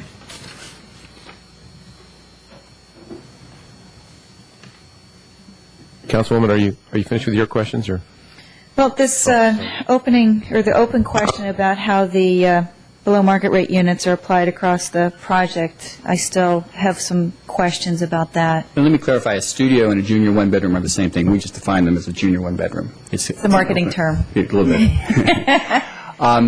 Well, again, let me just tell you from the developer's point of view, what we were asked to do by the housing manager was to, in fact, we thought we were being quite generous. We were keeping the same number of units at the same level of affordability, which ends up not, the code required 14 units, but we agreed to keep the 17 units in place. And we just reallocated them based on the mix of the new project. And that was what we were requested to do by the housing manager. This might help address the question. Essentially, the housing administrator, the city has not approved the plan yet. We're still working with the developer on that. Some of the substantial changes to the plan involved removal of 3-bedroom units, for example. And so we're working with the developer to see whether or not the new plan meets to our satisfaction. So he has a plan. It has not been approved yet, so we don't have an approved plan. We're still negotiating that with the developer. And that's why we don't have a concrete plan before you this evening. So essentially, what we're being asked to do is conceptually approve the modification from a rental type of project to a for-sale type of project. That's correct. Okay, thank you. I would like to ask Mr. Barry just a quick question to follow up on Vice Mayor David's question. There's 90 residential units in your project? Correct. And how many retail stores or sections are you envisioning? That's a good question. There's a total of about 8,200 square feet on the ground floor that is non-residential. About 1,500 feet of that is the fitness center that is a homeowners association amenity, so that's part of residential. The remaining 6,200 feet, we're asking for the rights to subdivide that into a maximum of 6 smaller spaces, but we don't have that defined yet because we're not quite sure what the uses are. So it would be a maximum of 6 spaces in the 6,200 feet. And you will retain the ownership of We those? will. And those will be just rented out to Mr. Jones or? Yeah, though there's one, we are asking the question of whether or not we should sell those as small commercial condominiums to people who might. So you have the option to do either or? I'm just curious. Yeah. Thank you. Councilmember Lewis, any questions? No. Okay, I think that's all our questions. Any discussion? Oh, that's right, it is a public hearing. Thank you. Do we have any members of the public who would like to speak on this? Seeing none, I would Make a motion to close the public hearing? Closing it, okay. All in favor? Aye. None opposed? Okay, discussion, or if someone wants to make a motion on the resolution. Introduction. Well, go ahead. I'm sorry, go ahead, Tom. I would move the adoption of draft ordinance number Introduction of 1381. 1381, ordinance of the City Council of the City of San Carlos adopting a plan of development for purposes of constructing an approximately 94,432 square foot mixed-use building, including 90 dwelling units and 8,540 square feet of retail office space, providing a total of 180 parking spaces, 163 parking spaces at one level of subterranean parking garage, and 17 surface parking space at 1,000 El Camino Real. Assessors parcels number 051-354-010, 040, 090, 110, and 120. Based on the 4 findings in staff report? Yes, I'm sorry. Second. Okay, I'm not going to repeat all that, but that was moved by Vice Mayor Davids and seconded by Councilmember Grisilli. Roll call. Councilmember Davids? Yes. Councilmember Grisilli? Yes. Councilmember Lewis? Yes. Councilmember Teagle Doherty? Yes. Mayor Grocott? Yes. Okay, now what we're going to do, this is the first change in our order of the agenda. This brings us now to item 10B, which is unfinished business, consideration of appointing a city council ad hoc committee to pursue recommendations presented from the Building Community Task Force. Barry Weiss, Parks and Rec Director. Mayor Grocott, members of the City Council, first I'd like to thank you for taking this item out of order for Pat Bell, who has a deep interest in this item, and so I appreciate it also. You have before you a recommendation reflective of your October 9th City Council meeting to appoint an ad hoc committee to pursue the recommendations from the Building Community Task Force. It will cost nothing to pursue these recommendations. Undetermined cost, of course, could occur should one or more recommendations be implemented. The Building Community Task Force did exactly what the City Council asked them to do and came up with a series of policy recommendations to help build community in San Carlos, and they did a fine job. At your meeting of October 9th, you had quite a discussion on the different recommendations that you were interested in, and you asked that this be placed on a future agenda for appointment of an ad hoc committee. Your discussion included several things, really focused on an ad hoc committee of the City Council. Other ideas discussed was just having staff work on it, come back at budget time with the items that you were interested in and what that would mean for the budget, another citizens group, an additional one. And then I've added one here for your consideration to appoint an existing commission, one of the city council appointed commissions, who has applicable work in this area to become your ad hoc group. I know that more than one commission has expressed interest in these kinds of assignments. So at this point, I am happy to take any questions you may have. Thank you. Questions? I have one, and that I kind of keyed in on your recommendation number 3, and I was curious if you could go into a little more detail what you have in mind there. I know something that immediately came to mind when I read that is your motto with Parks and Rec fits very closely to what this whole task force is about, which is building community. Correct. Our vision in Parks and Recreation is to create community. And the Parks and Recreation Commission, of course, is reflective of that. And I know the Parks and Recreation Commission specifically that I staff has voiced interest in these kinds of assignments from council. It gives them meaning and gives them some real value for what they do at your service. There may be one or more items that is applicable to another commission. You could appoint the Parks and Recreation Commission for the applicable items there, and other commissions for applicable items that may be specific to them, or you could, as an example, assign this job to the Parks and Rec Commission, and then they would work with other applicable commissions as needed. I like that point. Okay, thank you. Barry, I had a following question to that. Yes. When I started thinking about building community, yes, Parks and Rec does a lot in terms of building community, but there's other programs that do as well, including programs that the Chamber puts on, as well as school district types of programs and things like that. When I read that, your third bullet point, I thought that would be an interesting way to look at it, but what if we did sort of a cross-commission type of commission, an ad hoc commission made up of 2 commissioners, perhaps from Parks and Rec, 2 from EDAC, 2 from, I don't know, schools or something else, maybe 2 from the Youth Advisory Commission, things like that, and really start to cross-pollinate all of those together, because I am afraid of just sort of sticking it in Parks and Rec, because it doesn't necessarily, to me, seem like it's wholly consistent with their charter, and that it might actually be better to start to get more interactions between some of the various commissions that we already do have, and look and see if there would be interest in that way. First of all, you're right. We're not the only ones that create community. You mentioned all those examples. Also, I think every city department helps to create community. The entire city government is about creating community. The reason that I didn't go into any other detail as far as how to do the mix or whatever with the different commissions was twofold. One, commissioners are busy, they're volunteers, much like the city council members, and to create another task force could just be one more thing we're on top of all the other committees that we have. Plus, if I came up with a suggestion and a recommendation, there's a myriad of them. And so that's why I put in here, provide staff with alternative direction. And the council certainly could do just what you suggested there.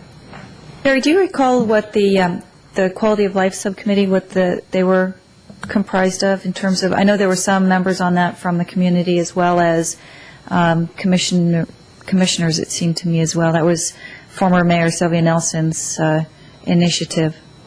That initiative actually occurred and was almost finished before I got here, so I don't have any knowledge. Through the chair, the way that Quality of Life worked is the former mayor specifically asked us not to involve current commissioners, and so they appointed a group of 10 prominent citizens who then invited 10 friends to a hearing. So it was specifically designed to involve people who were not involved in the community, and then we had all of the department heads involved in staffing different groups. The other comment I'd make about Quality of Life was that the purpose of that group originally was to deal with the surplus we had during the .com era, because we'd just come out of a phase of doing a lot of infrastructure work, and then Mayor Nelson felt that before we committed even more of the then surplus money to infrastructure, we would probably want to look at non-infrastructure. And the third piece that I think touches on what Council Member Teagle Doherty is talking about is she also instructed that we not necessarily have each of the requested items handled by the city per se. In other words, the discussion of the high school was referred to the school district, and some of the health issues were referred to the Sequoia, et cetera, because she didn't want to burden the city per se with all of the new committees. So there were some interesting pieces there.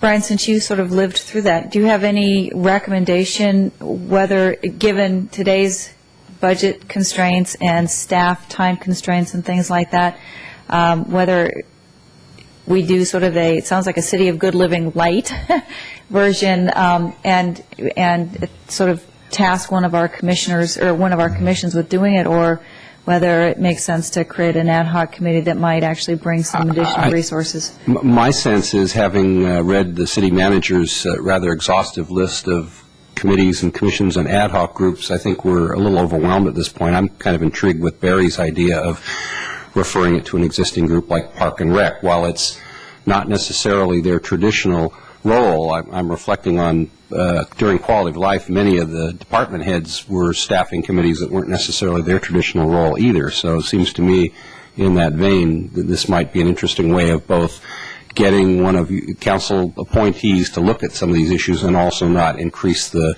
workload on Barry and his crew. Other council members? I think it could work at the commission level. My concern would be that we don't get lost in the commission process. My vision would be that we have, coming out of the report, a work plan that can be submitted to the council. And if that can happen at the commission level, that's fine with me. But I would be disappointed if we relegated to the commission and then not hear anything until the next budget, for instance. I think that's way too long.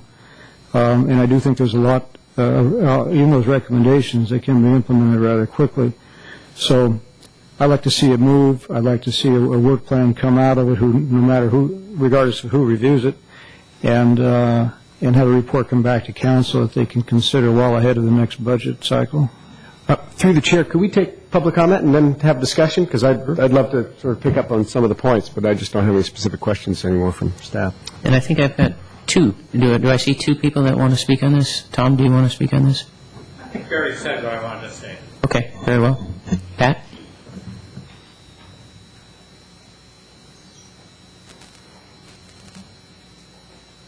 I would ask, I see the next step as a continuation of the committee that put this report together. And I'd like to see, Councilmember Davids has expressed an interest in meeting with us. He also said at the last council meeting that it doesn't take a lot of staff time, and in my experience, it does not. Natural Resources had no staff. And the building community had a lot of staff input at the beginning, but then we started working on our own. So I think it can be done without burdening the staff, and I would see as a next step here, we don't want to just be finished, those of us who worked on this. We want to keep working on it. I'd like for us to have a chance to meet with Councilmember Davids, go over the staff response and our recommendations and what you said at the last council meeting, come back to you at the retreat with, as he says, a work plan. Here's our suggestion as to how to tackle these things, the recommendations. Maybe reprioritize because of the staff response and your interests and the constraints that the city has, which Councilmember Davids obviously understands very well. And I don't know what you call that kind of committee, but not the kind where you interview and appoint and do all that fancy stuff. I would just ask that our task force continue until February, and that Councilmember Davids meet with us so that we have council input and his experience, and we now have what we heard from you at the last council meeting, and give us that time to come back to you in February And maybe we'll say, divvy it up and give it to the commissions, here's what we'd give to this commission and that commission. Or maybe we'd say revive quality of life and we'll do it without a lot of staff time. I don't know what we would come up with, but we would like to have some input in this. I don't think this is ready for prime time. I think it needs to be tweaked, and Councilmember Davids has been kind enough to offer to help us tweak it, so that would be my preference, is to have a few more meetings between now and February and bring it back to you in a little more polished form. Thanks. Okay, thank you. May I ask a follow-up question, Barry? How many people were in that committee, or the task force, I guess? There was a total of 5, and then it kind of winnowed down to 3 of us who really worked hard on it and met a lot and wrote the report. Okay, all right, thank you. So it's not a big committee. It doesn't take a long time to hash things out. Well, Vice Mayor David, since you're being focused upon... Well, the offer still stands. What can I say? Offer still stands. And would you want a second council member to join you? I don't think it's necessary, but if someone would like to keep me up. Can we just discuss this before we go too far down the road? What the interest was. Sure. Yeah. I'm sort of sensitive to both sides of this. After sitting on the Park and Rec Commission for a number of years, at times it can be a little frustrating to feel disjointed with efforts that are going on in the city that are, certainly fall within the purview of the Park and Rec Commission. Maybe, and at times with the Park and Rec Commission, given budget limitations, there is the scope of what can be accomplished on a year-in, year-out basis, and what the direction is to the Park and Rec Commission, seeing as we haven't had a chance to even meet with them yet. I know it can be a little frustrating to be a volunteer and feel like council consistently goes outside that commission that's ostensibly volunteers that have an interest in some of these areas. The Building Community Task Force did a phenomenal job of putting together a very expansive set of goals and so forth that I think there's a lot of positive response on a lot of those different aspects. And I think some of those are right in the sort of bullseye set of the Park and Rec Commission. I think some of those fall slightly outside of that bullseye set. To me, our next goal is very much what Vice Mayor Davids has talked about tonight, and that is to try to distill this expansive report into, all right, what are we going to do next? What's the recommendation to council? What's the recommendation to the city? But I think that the best way to make that a recommendations that are probably going to be acceptable is to include more folks than just the building community. I think the Building Community Task Force should be a part of it. I think a couple of Park and Rec commissioners should be a part of it. I like the idea of whether it's a couple of EDAC or perhaps even somebody from the chamber, so we can sort of come together, say, here's the recommendations based on this report, here's what Park and Rec Commission is going to take and run with, and that's part of the deal. I do think the Park and Rec Commission would be a good lead commission on this, to perhaps lead this effort. And very sensitive to the fact that there's some great ideas in this, and they should have life and distillation. But really, as council, we're looking for, here's a recommendation, and not only just recommendations, but we think we can get these things done, and here's what the impact is, so we can actually act on something and get something done. So I would just expand that group a little bit to make sure that we've got a pragmatic report that we can act on and get the commissions that it involves engaged. That'd be my 2 cents. I concur with what you said. That's why I asked about the size of the task force. 3, I think, is too small to really kind of get your arms around it. You don't want it much bigger than probably 7 to 8, maybe. And so I would love to get sort of some of these other commissioners, if they're willing to get involved, sort of having a couple of extra meetings in addition to their regularly scheduled meetings, perhaps at a time that's convenient, to start to, again, broaden the ideas. And then they also have sort of the understanding of working with staff and with some of the city programs and things that already exist about which ones might be more readily implemented and done with current resources and current budgetary constraints than others, and give us a prioritized list, I think, so that for our retreat then, we have at least almost a document that we can start to look at which ones do we want to prioritize and move forward and fund versus which ones are great ideas, but we just need to defer. And perhaps the conclusion of that effort could be, here's how these things will be handled moving forward, that we think it does fall in the Park and Rec Commission. They'll be the lead commission on these issues, or maybe divvy up a couple things, and or perhaps we continue the Building Community Task Force kind of, going on even longer if they're the ones that are going to be the lead energy on it. So how do you feel about that, Vice Mayor Davis? Well, that's fine. Would you suggest then 2 from Park and Rec and 2 from some other commission, or? I would suggest at least 2 from Park and Rec, so that way they can liaison with Park and Rec Commission and see what that synergy might be. I was going to suggest also 1 to 2 from Youth Advisory Commission, probably 1 to 2 from EDAC, and 1 to 2 from the, it's not the History, Arts, and Science anymore. What is I've got a new name, the Arts and Culture. Arts and Culture. Yeah. And I would probably suggest 2 from each, just so the meetings can just keep moving forward. Sometimes if only one can make it, we can still have that meeting, with an element from that. I have a question. And then three of the long tried and true Of course, yes. community members. I'd like to ask a question of council members, is why not just give the whole thing to Parks and Rec and let them distill it and kick it out, and if they want to have it sent off to subcommittees to tackle any one issue, they can, but I felt like a lot of the things that were in it could easily be made into a work plan pretty quickly by Parks and Rec, and then you get down the road a lot faster than having another committee, putting a committee together, letting them put themselves together, and so on and so forth. I think that may be true. I'm just seeing some people that are volunteering right now to get this thing together and do it, and it sounds like Park and Rec Commission wants to be a part of it. The Building Community Task Force wants to be a part of it, and Vice Mayor Davids is willing to help lend some energy to it. So from my standpoint, also looking at the expansive recommendations, there's some that right in the bailiwick of Park and Rec, but I think there's some that are well beyond that. So it's just a different way to get at the same issues.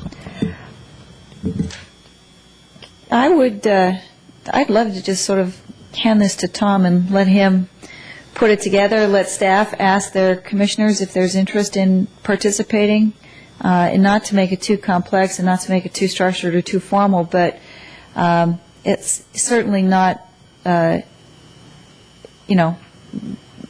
I trust your judgment. I would, if you're willing to take it on.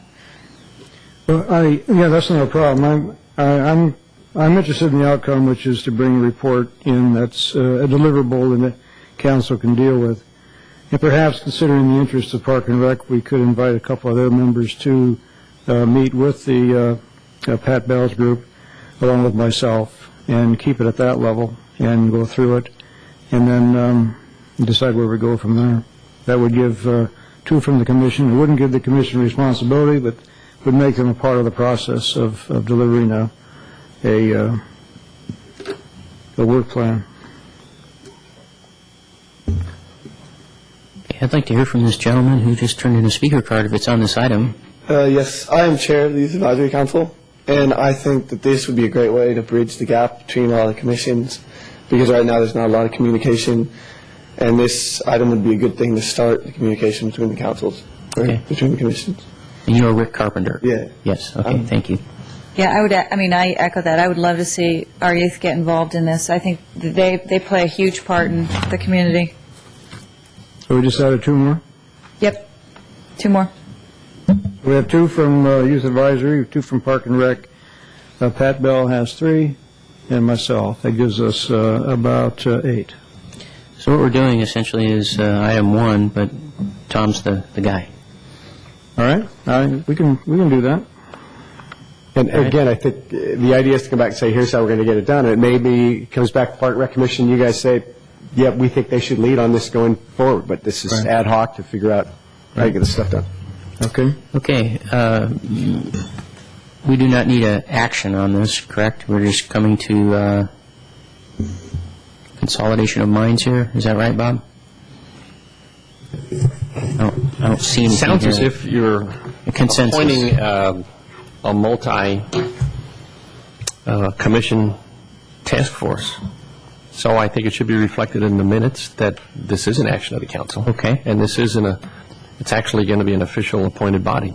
So. Okay. Councilmember Doherty, you want to? Sure, I'll try take a stab something at here. that? I would move that we create a ad hoc committee to pursue the recommendations from the Building Community Task Force, and that committee would consist of 2 members of the Parks and Rec Commission, 2 members of the Youth Advisory Commission, 3 members at large that probably, if there's interest, are currently the Building Community Task Force, and have it chaired by Vice Mayor Tom Davids or his designee. Is there a second? I'll second. Okay. Had a motion and a second. Roll call. Councilmember Teagle Doherty? Yes. Councilmember Davids? Yes. Councilmember Grisilli? Yes. Councilmember Lewis? Yes? Mayor Grocott? Yes. Okay. I think that now brings us to item, let me see what I did with the agenda here. 10A. That's right, item 10A. You're going to take that model away? Okay. So item 10A is a consideration of authorization to prepare a request for proposal for feasibility study to analyze cost-benefit implications for renovation of one or more athletic field sites. Barry Weiss, Parks and Rec. Mayor Grocott and members of the council, thank you again. You have before you a recommendation that you just read. Again, this is reflective of direction received from the City Council at your October 9th meeting.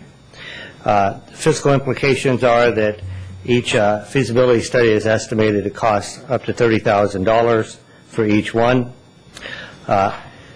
You had a discussion at your last meeting about lots of fields, both city-owned and school-owned. And to start the process, once the council decides on the field that they wish to pursue, the beginning of it is you hire a landscape architect and they do what they call a feasibility study. If council were to select a field or more than one field tonight to have a feasibility study done on, we would take those specific sites and then we would return to you with an RFP at a later date. You could do one, you could do more than one. The advantages of doing more than one is there's some potential economy of scale. Also, the information for the additional field or fields is available should funding become available. The disadvantages, of course, are that if you create this feasibility study and you do not put in the field, the information can become dated and then not nearly as useful. Also, we only have one existing use agreement with the school district, and that's for Heather Field, and that expires in June of 2008. And even that says that any capital projects have to be, discussed with the school board, and they have to approve it too. And we have no agreement for TL or for Central. And as I mentioned in the report, it's still up there a little bit on the configuration of Terra Linda.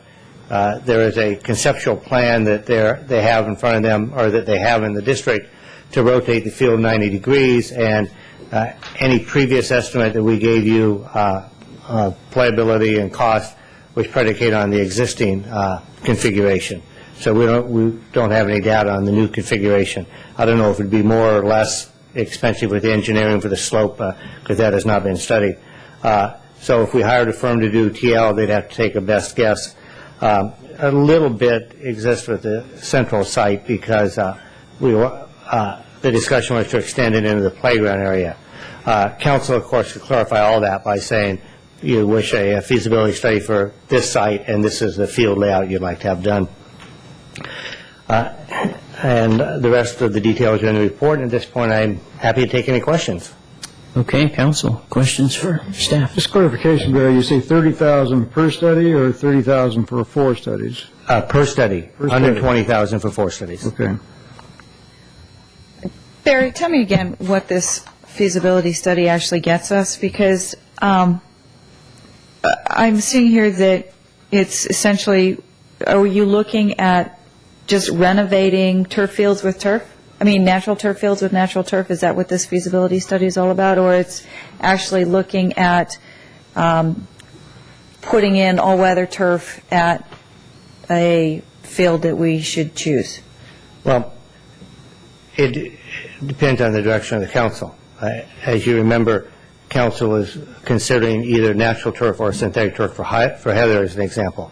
So if you directed that you want both included in this feasibility study, which the 30,000 would cover it, I'm sure, they would give you estimates for the cost estimates, increased playability, any environmental considerations such as soils, irrigation, drainage, et cetera, and the cost for it.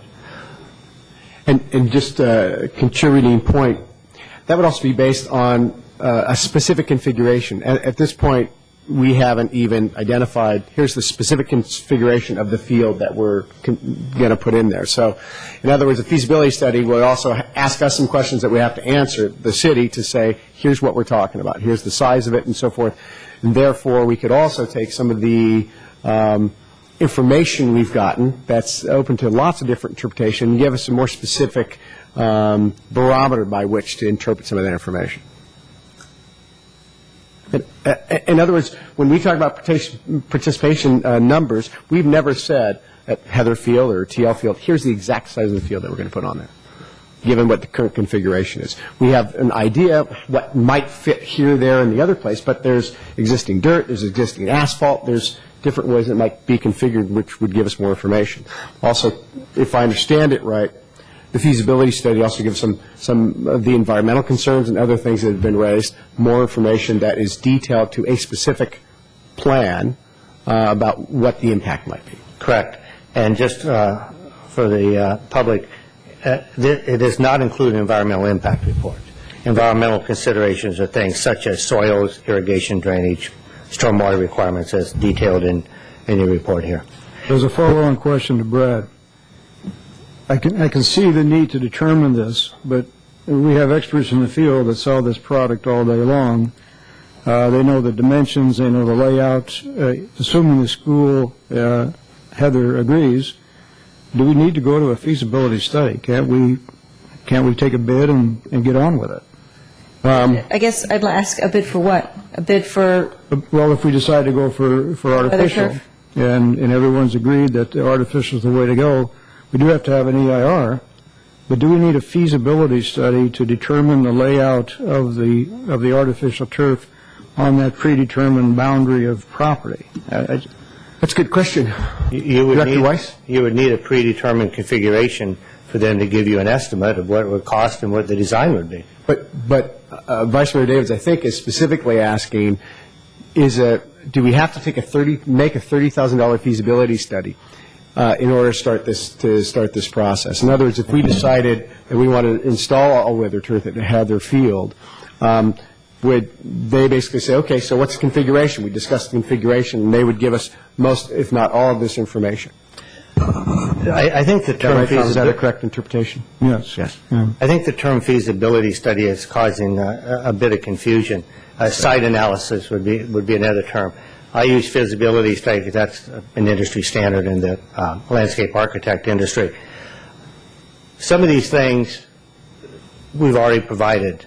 The Fields Committee and staff has provided some of the information, basically above ground.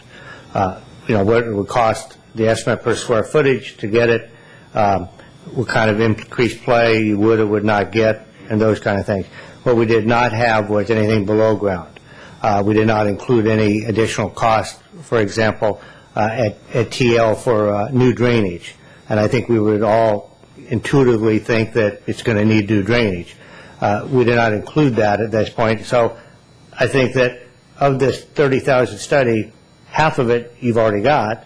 The other part is the below ground that you'd have to get, although you may want the whole thing because, as Councilmember Lewis mentioned, there's been some disagreements and wide interpretation, and this would be another piece of information. So would we, if we skip the feasibility study stage, and if we skip the feasibility study stage, and we went to somebody and said, we would like you to install this We'd like a RFP, or issue an RFP for the installation of artificial Then turbines. would we get that same information back? That's really what we're saying. Do we run any risk by moving beyond the feasibility study and straight into action? Yeah, and I'm going to ask Parviz to correct me or help me if I don't say this right.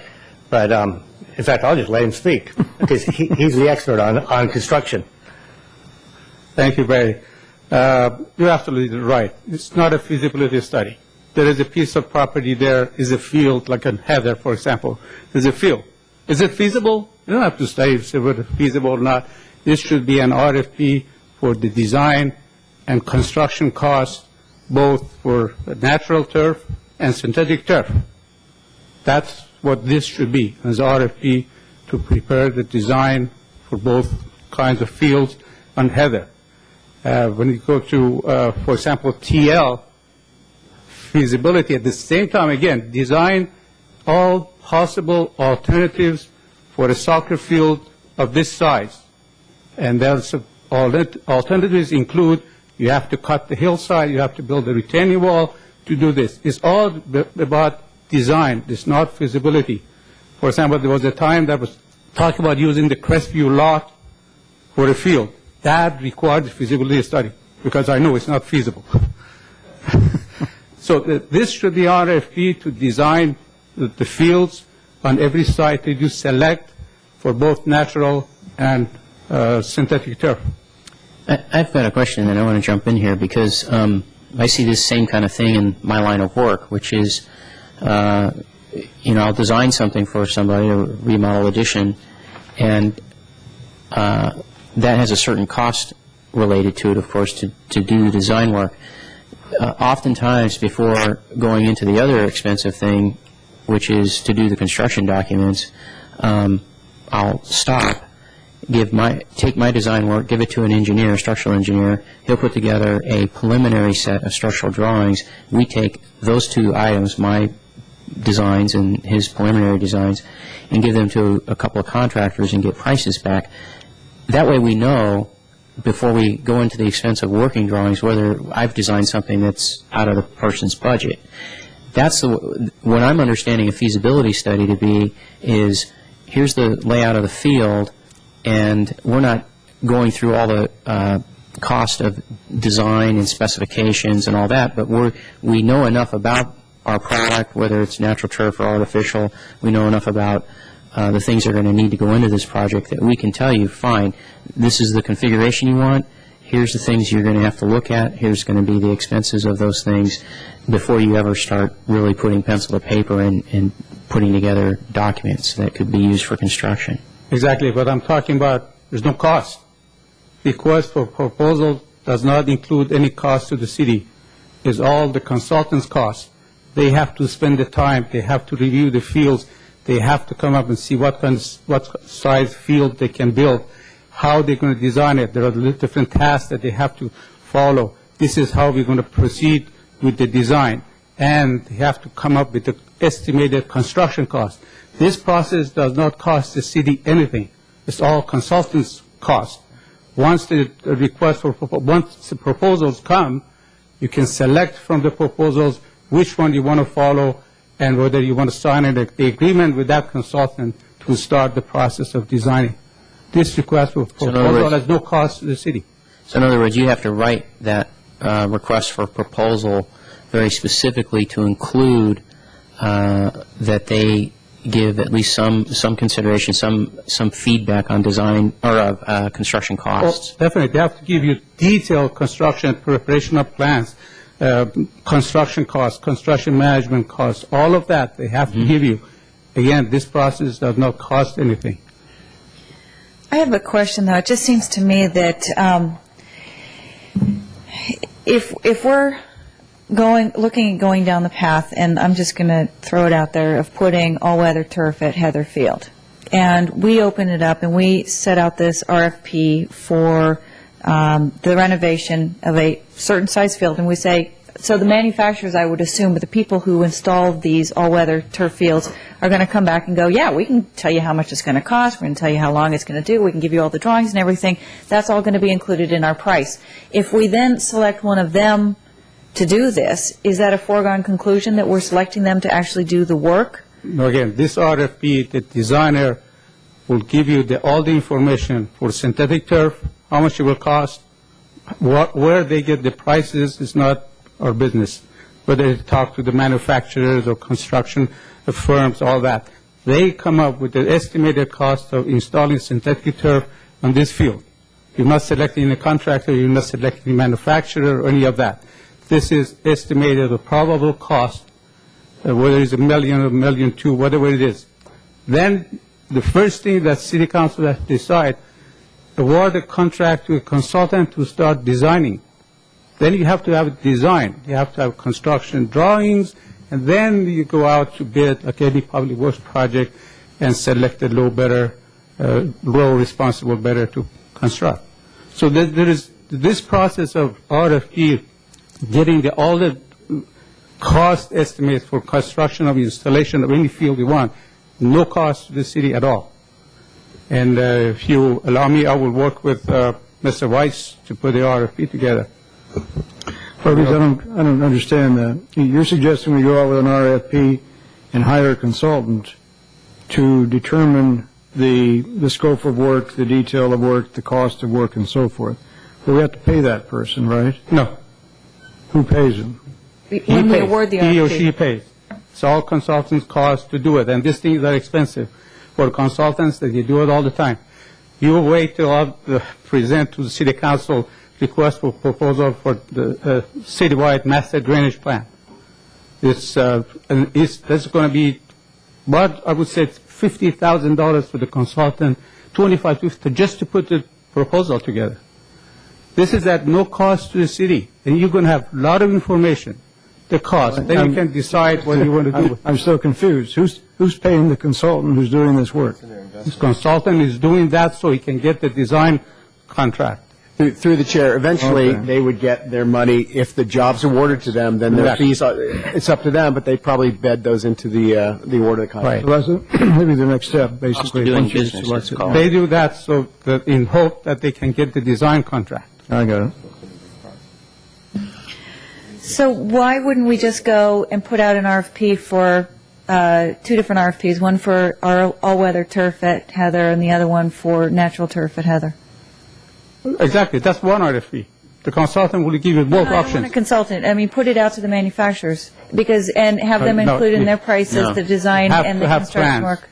As Barry, I should mention, you have to have plans. There is drainage plan requirement. If natural turf, irrigation system, how you want to do that, you have to have a plan. A consultant, you can do design construct. That's another way of doing it.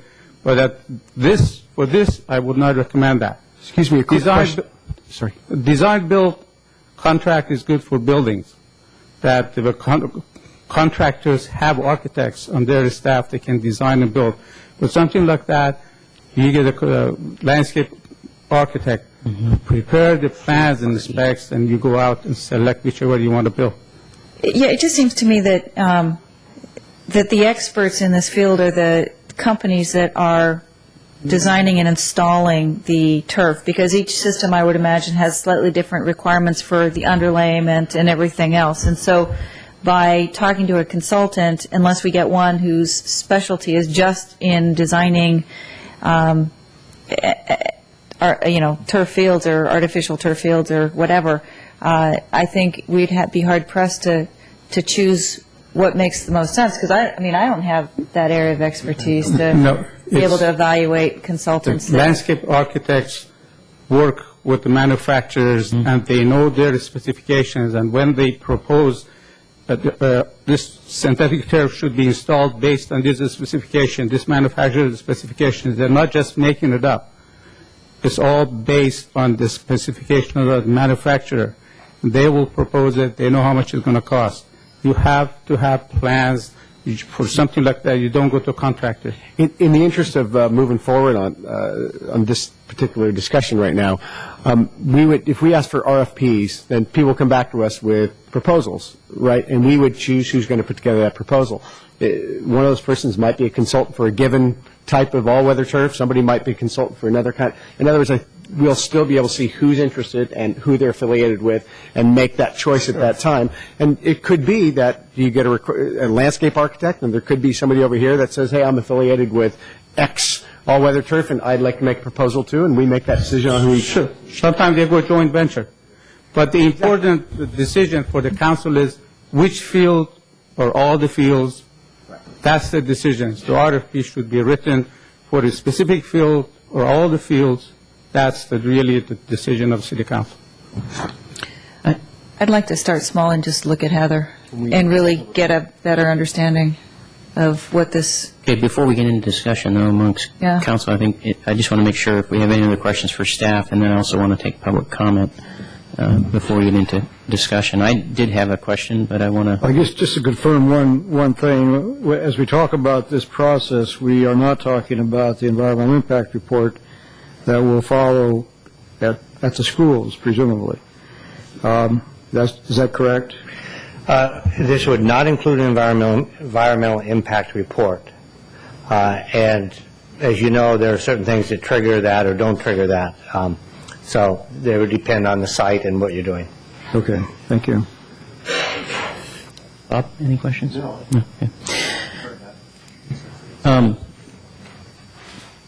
I did some math, and I know it's hard sometimes for staff to follow when council members do math, but I was just looking at the under fiscal implications. There you go, Barry, get your calculator out.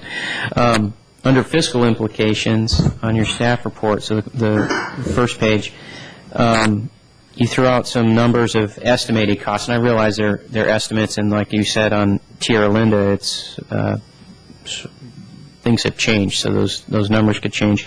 But what I did notice is when I got out my handy-dandy fields report binder that's 5 inches thick and takes up a lot of room on my bookshelf, but I pulled that out and I was looking at the square footage numbers, and then I plugged the square footage numbers into the dollar estimates here.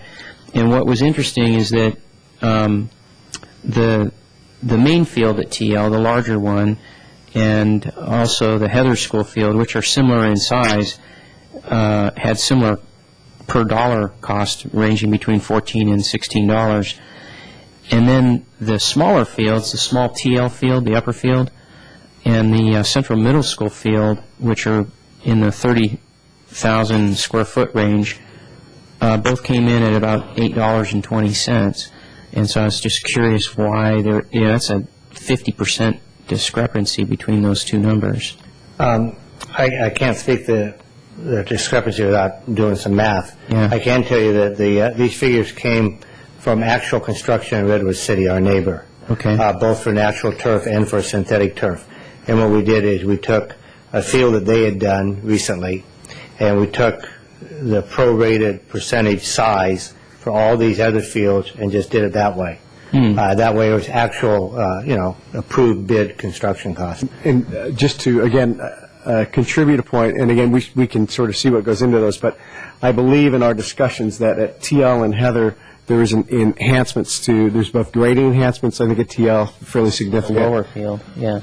And that's what I was thinking, because the upper field, it's just flat dirt. Heather might have had some bathroom facilities and drinking fountain facilities engaged in that number, and I think those two, the existing at Central and Upper TL, we never really spoke about. And generally, in the fields discussion, we talked about those. We talked about expanding those, and these numbers reflect existing, which kind of wasn't the core of what we talked about. But my guess is the other facilities already exist, so there was no other facilities other than the square footage of the field. And we did a complete spreadsheet that was, given to the committee, reviewed by the committee.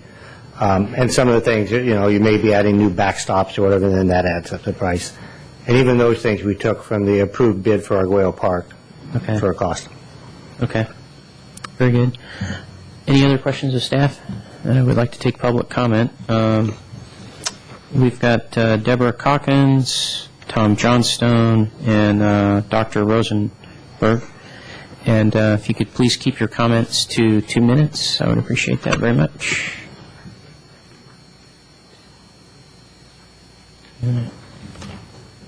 Good evening, City Council. Deborah Calkins, up in Deborah, can you Heather pull the mic Neighbors. closer to you? please. A couple questions I've got are, aren't we putting the cart before the horse here? Do we have an agreement with the school district that's long-term to pay off for any of this investment that you're thinking of? The last I heard, we did not. Especially if we're ending that agreement that's currently in place in June of 2008, as Barry just stated. I think that that's something that you need to do before you go ahead with any of your proposals. I think that it's only fair to your community. Also, you talk about $30,000 for the proposal. I think that's been clarified. I don't think that you need to spend that. You should go out for your proposals and let the experts actually put those proposals before you. But I just think that you're jumping ahead of things when you don't have your agreement in place with the schools.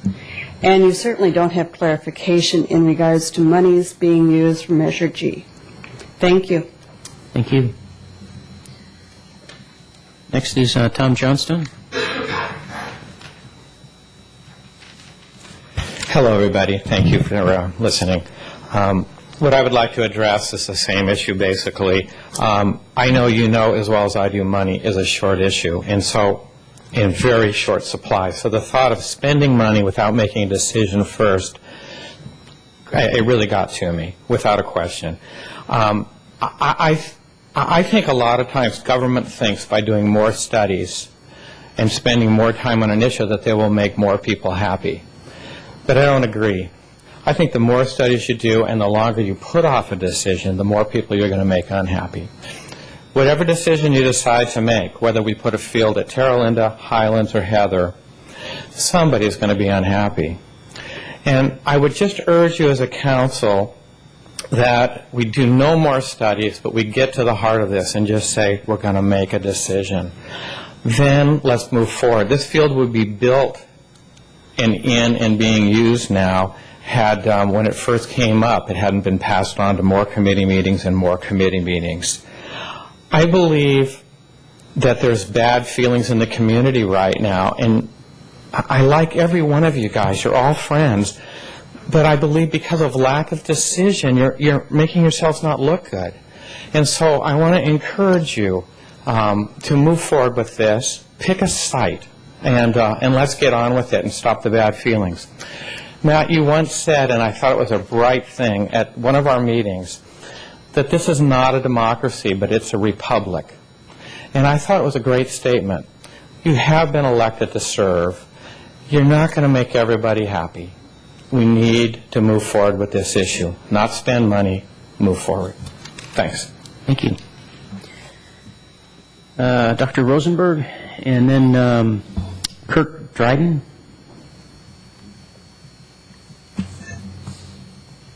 I'm Dr. Alan Rosenberg, a 30-year resident of San Carlos. I appreciate the opportunity to put my oar in the water again. I'm going to say some of the things that I've said to you several times before, but they don't seem to have had much to do. And it sounds like you've really decided on Heather Field, which is certainly what we're against, that Heather Field to get synthetic turf. The things that I've said before is that there are medical reasons for preferring grass to synthetic turf. That's number one. Number two, I've seen figures that indicate that over a 10-year study, that the cost of grass is less than that of synthetic turf. The other thing I have to say is that apparently, I think I gather correctly that it was decided not to install lights in Heather Field. Of course, initially it was decided that Heather Field would have grass, and somehow it got changed. And I wonder if that isn't rather irregular for you to make a decision, and then on the basis of whatever kind of pressure was exerted on probably one person, the decision was then changed.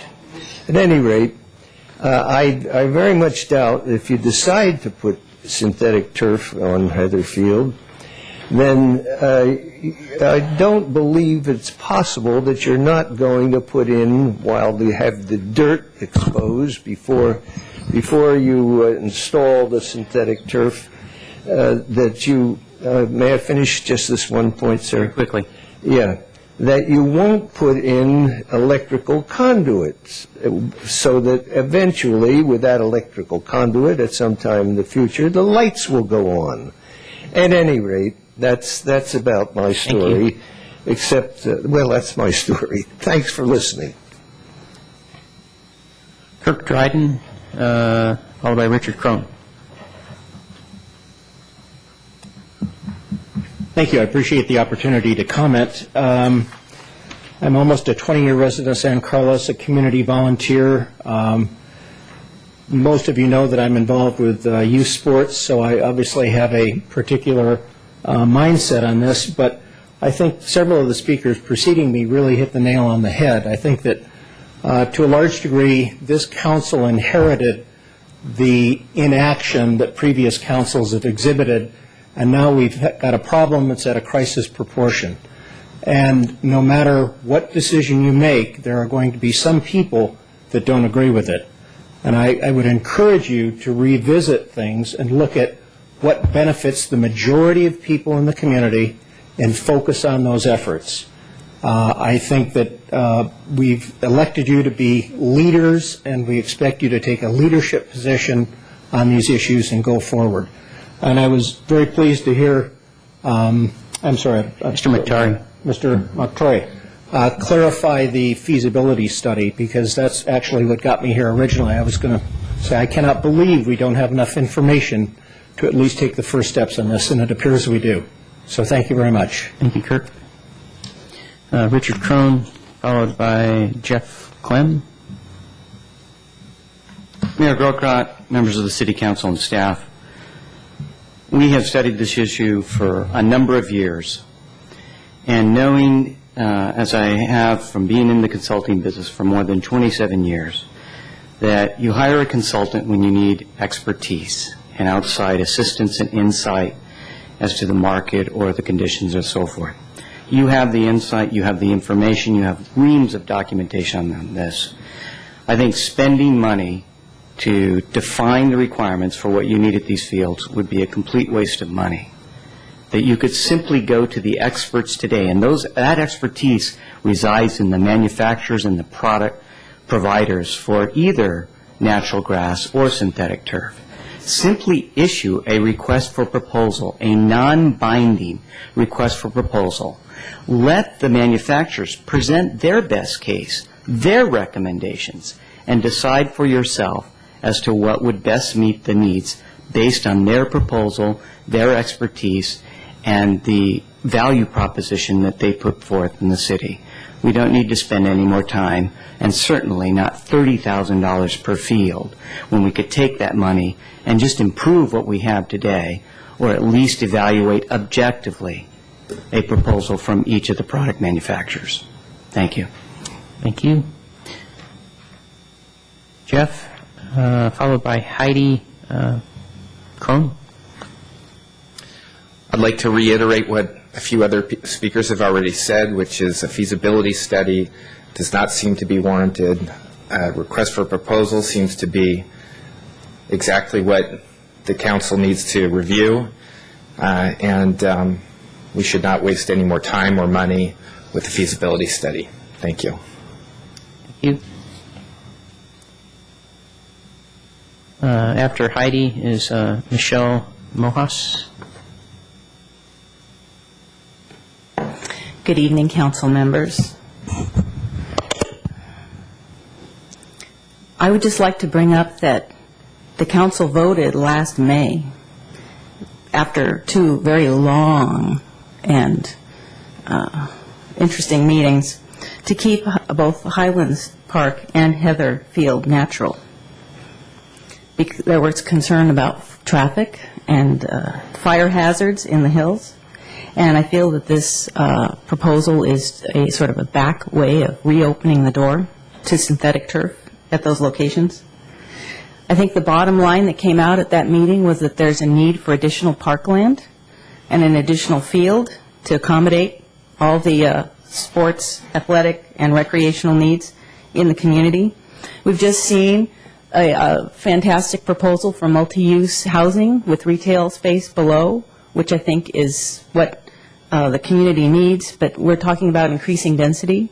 And already the city is at a deficit for parkland for the number of residents in San Carlos, and it's going to be even more.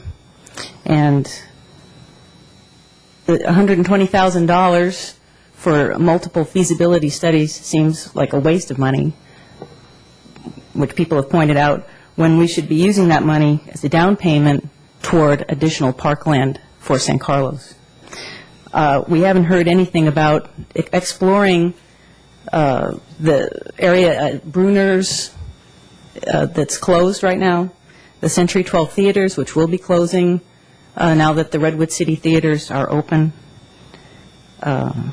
Shouldn't we be looking to expand our recreational opportunities with additional parkland?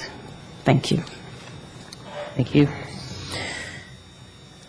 Michelle, and followed by Catherine Teenan. Good evening, Michelle Mogis, Heather Neighbors. I just found out about this meeting via email, the e-notification that I signed up for. Friday afternoon, the agenda went out.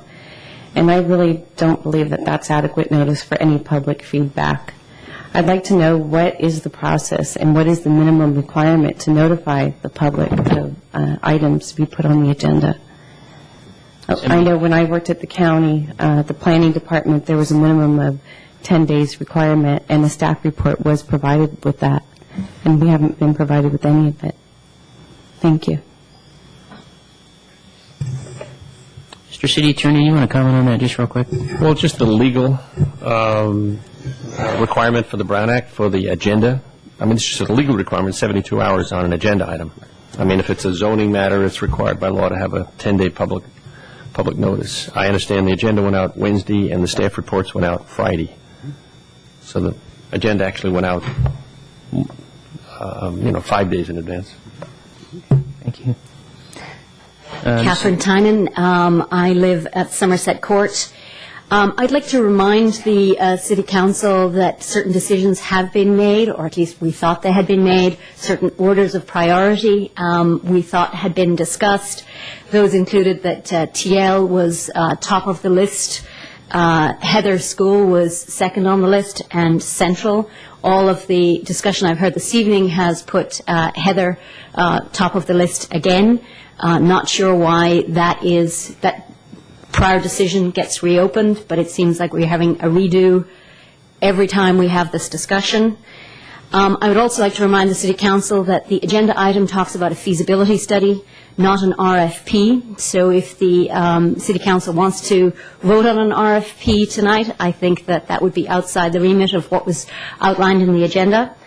And I also think that the notification is too short for public members to organize and get here. I personally have visitors tonight, and I was struggling to get here to comment. What the city needs, and we've said it many, many times, is a new park and not a retrofit of existing school grounds. You've gone to the school district and asked for comments. I thought that part of that was that we were going to wait for school district comments back to the City Council. But again, on short notification, several of us are down here trying to figure out what is the process. We really would like some insight on that. Thank you. Danielle Huerta, followed by Brian Randall.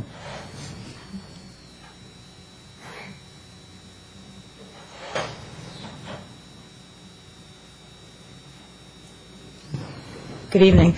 I've had the good fortune to have my son playing on the beautiful new field at Arguello, and just wanted to say that the Highlands neighborhood is very much interested in the decision that was made in May and June to move forward with replacing the Highlands field with new grass as a way of increasing the usage and getting better usage on that field. And so but we're not sure why there would need to be a feasibility study to look at putting in new grass. Rather, it would seem to make more sense to many of us who are citizens and don't know the process quite as well as you do, to go ahead and go out for RFPs for new grass on Highlands Field. So I hope you consider that alternative. Thank you very much. Thank you. Last speaker card I have on this is Brian Randall.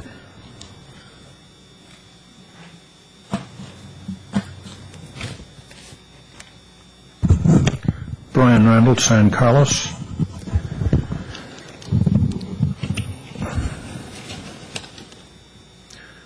We have some very nice parks in San Carlos, and they should continue to be used as parks. We need more soccer fields. We definitely need more soccer fields. Our community is very divided over two issues. One is the fields, and the other one is the hospital. A lot of people don't want the hospital. So what if the hospital is not built, and that land, the flat land, is used for soccer fields? Has that been studied? Has a decision been made you know, all these discussions that have been going on, surely somebody has discussed having fields down by the bay shore.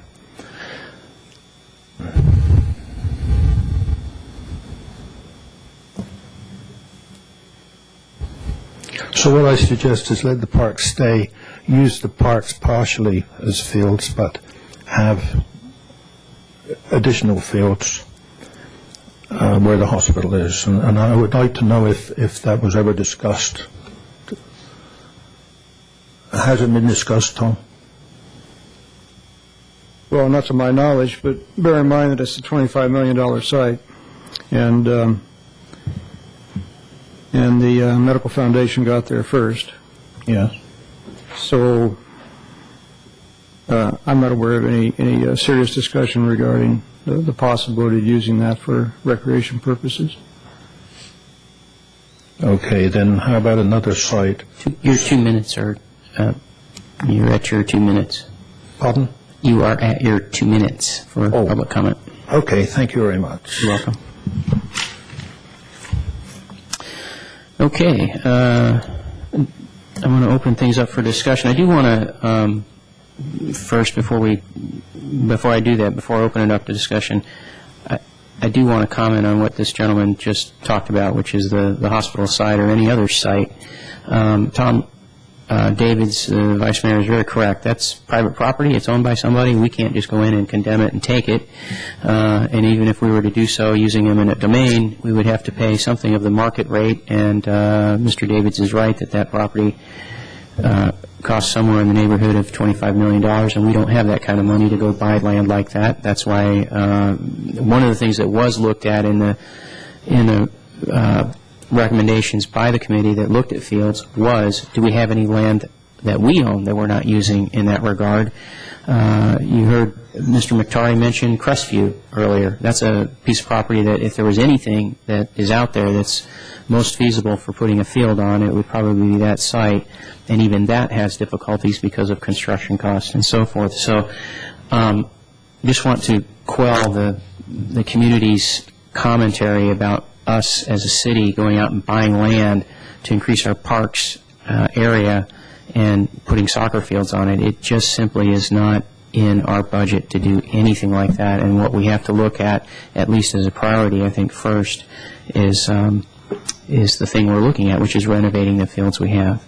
Matt, if I can add to Go ahead. Mike King, former Mayor Mike King, and I sat for over a year on an alternative fields committee, subcommittee, looking at the very issue of different available sites within San Carlos. In fact, Brad, who was on Parks and Rec at the same time, as well as, I believe, Tom Johnston, we spent a lot of time and a lot of energy evaluating, both from a financial perspective as well as impact to neighborhoods and things like that, to try to figure out if there was any way we could get additional parklands. Because you're absolutely right, we do need additional space.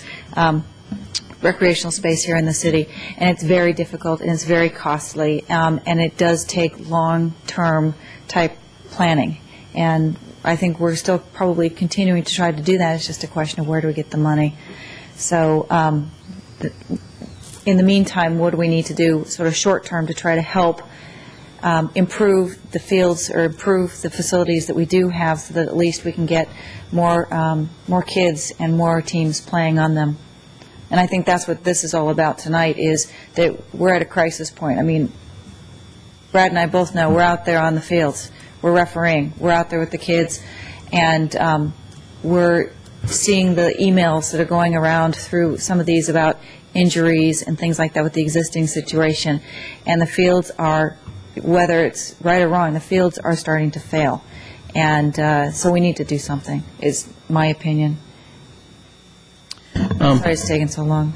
I want to take the prerogative of being the mayor and start the discussion here with kind of a report to council, if you will, because I took the time before our last council meetings, so about 2 weeks ago, to spend the whole afternoon going around looking at the fields, because I don't referee and I don't play soccer.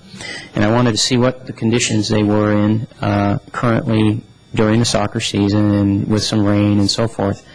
And it was eye-opening. I had done this before when we were having the meetings at the youth center and had gone around and saw all the fields. And just quickly, my estimation of these fields is that of the ones that we control and own, being so the ones that are actually our parkland, the field that looked to me to be in the worst shape is actually the Upper Highlands field, the north field at Highlands Stadium. It seems to me the substructure of that field was never properly built, probably, and it has completely failed. It undulates all over the place. It has drainage problems.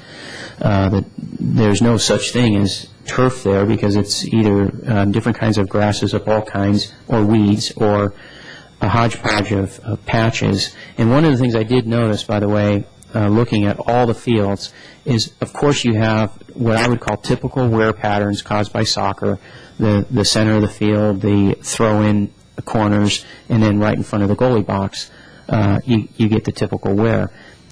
At the upper field stadium, you have that wear, but what you have imposed over it is this wear that doesn't make any sense at all, and it's because of the substructure of the field that the grass can't even get a hold, can't grow properly. So that field to me is number one priority if we were to just concentrate on our fields. When I look at the school sites, while everyone talks about Heather being in bad shape, the Heather problem is really a gopher problem. You solve the gopher problem, you don't have the problem at Heather. It has the typical wear patterns, but the grass actually seems to hold up pretty well up there, seems to like the environment.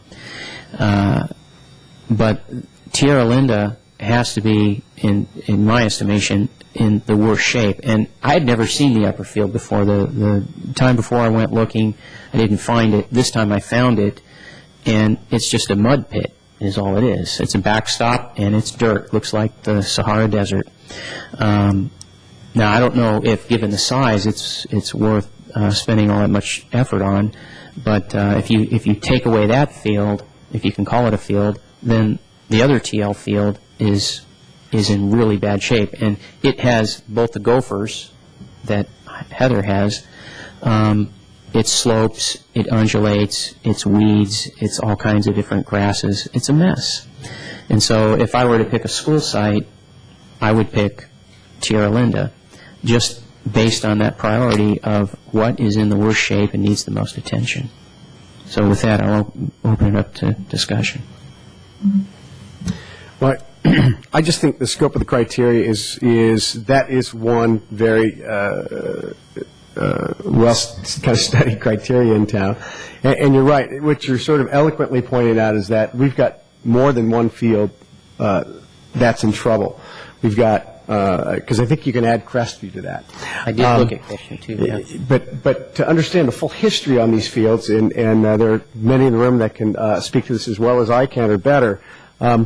there's significant drain. I mean, it's not just what you see on the surface so much as the whole, what's been going on up there. You know, Heather's a far greater scope of problems than just a gopher problem. But what we are pointing out is there's a school site where we have an existing agreement, which, if improved, we get maximum access to from 3 o'clock on. And that's, so that's a major contributing factor there. And it's a big, nice, full-size field and doesn't, so anyway, there's that. The other issues with Crestview and Stadium are city-owned fields that are on the process to failing. I mean, we've got our work cut out for us. You know, by delaying for the last several years, you know, we've had a nice plan in place, which ended sort of with Arguello, and now we need sort of a new plan to sort of pick up and say how we're going to take care of our facilities. TL right now, the current feedback we're getting on TL in our preliminary conversation, the 2+2 meeting, was that there's going to be some significant construction on that site for the next year or so. They were saying that of the school sites that one, you know, has got the most delay with it, and we have the biggest questions about what the new configuration might be.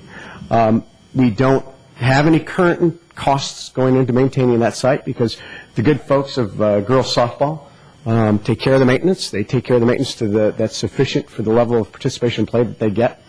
That's a field that we have a private group taking their own responsibility for a field site and getting the primary play time on that field site. And the school said up front when we talked in the school board meeting, if there's improvement on that field, they would have first priority on that field till 5 o'clock or 5:30. So we come back around to the other issue of where are we going to get the most participation for our money, and then the overall problem is what is our long-term solution to the problem of not having enough participation. And expanding the parklands is another aspect of this as well. But what we need to do, what the thing that's certainly not lost on me, and I believe it was 3.5 or 4 years ago when a Park Rec Commission we sent up to council a fields proposal, and here we sit this many years later and not really moving forward. I feel like we need to take the initial steps for some inertia in a direction to start to solve the problem. And I think at the same time we can talk to the city manager and our director of Park and Recs to say, look, we want to start to take a step forward. I think we have a couple of alternatives we can talk about tonight. And then we want to see a plan for how we're going to take care of this, because we have liabilities that are staring us right in the face that we're going to have to start saying, what's the funding plan for these over time, because we don't have enough revenue on a yearly basis to be doing this on a regular basis. So it's going to take, we're going to be faced with doing work on at least 2 or 3 fields over the next 4 to 6 years. So that being said, I'd love for the council to consider tonight an RFP, and I'll let the city attorney speak to the scope of what we can do tonight based on what was on the agenda, but to discuss an RFP to look into all-weather turf at Heather, as well as natural turf at Heather, and get proposals in so we can try to start to move forward sooner rather than later. We're already at a point where we're in danger of, we might not be able to move on it for a year and a half anyway if we miss the next season, and we certainly have to identify funding as we move forward on this. But I think everybody's aware that doing nothing just pushes the problem out farther, and then we're going to sit right back here again and say, when do we start moving forward? It's a series of components, a series of decisions that we're going to sort of make procedurally before there's any sort of final determination decision made. But we really have to start. And I want to comment, add a comment here, if we're going to look at Heather, because a gentleman, I don't know who it was, said something about conduit. First, conduit goes in regardless whether you're putting in lights or not, because there's other things like scoreboards and anything that is going to require conduit to go in. So it's not, that it's trying to be a backdoor way into showing up with lights later on. Conduit, put in a field, conduit's going to go in. That being said, one of the things that did come up at our 2+2 is there was a proposal at one time about a darkness easement at the school site, and the school rejected that, and they told us this in the 2+2 meeting, primarily because they don't want to have their hands tied on lighting at the school, because they have other concerns besides lighting fields and so forth. They have security reasons they might want to have lights, and they just didn't want something that would blanket over that school whereby they couldn't put in lights for any reason whatsoever. So then we talked at the 2+2 meeting about something that was specific, that we could have the two councils, being attorneys from each agency, draft up some kind of agreement that we could then have it, make a decision here at council on, that would limit the lighting at the field site. And correct me if I'm wrong, Brad, because you were there too.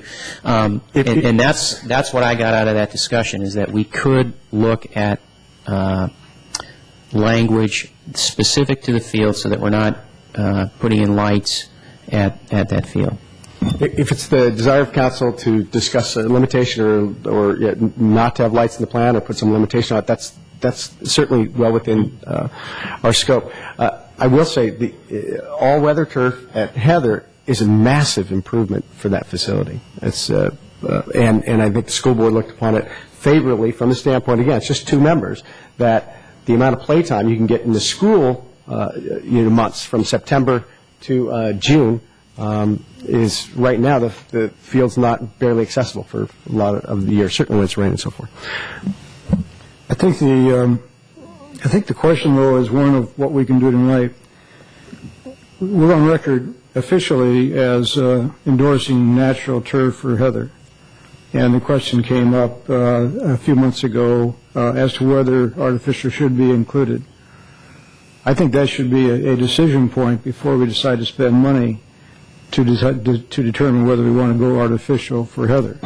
So I think we ought to make a decision, first of all, that artificial would be acceptable, and then decide whether we want to spend the money.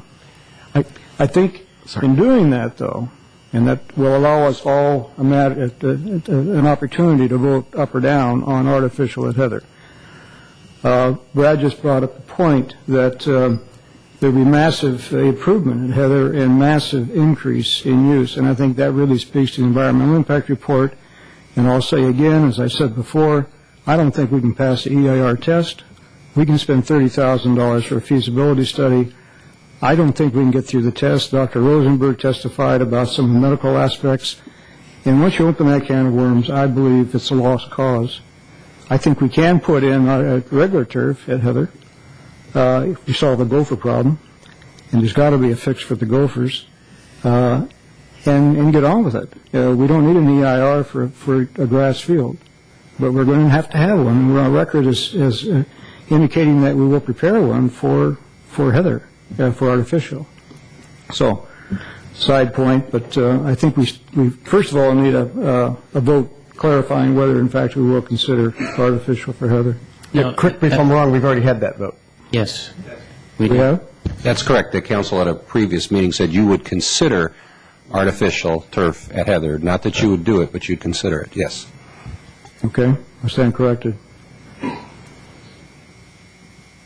However, your point's well taken about both the cost of the EIR, which would be added and would need to be part of the RFP, and also I think once you consider that, it's not just a cost factor of paying for the EIR, but also could be a cost factor in terms of legal issues, dragging the thing out longer, and so forth. Well, I'm ready to call the question. I'd like to make a motion. You need a motion before the question. Yeah.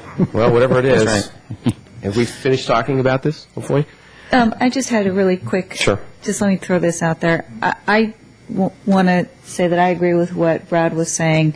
I would like to recommend that we modify the request for proposal so that it's not to conduct a feasibility study to analyze cost-benefit implications. However, that we authorize staff to prepare an RFP that would be for the preparation of a plan and cost analysis for both natural turf as well as all-weather turf at Heather School.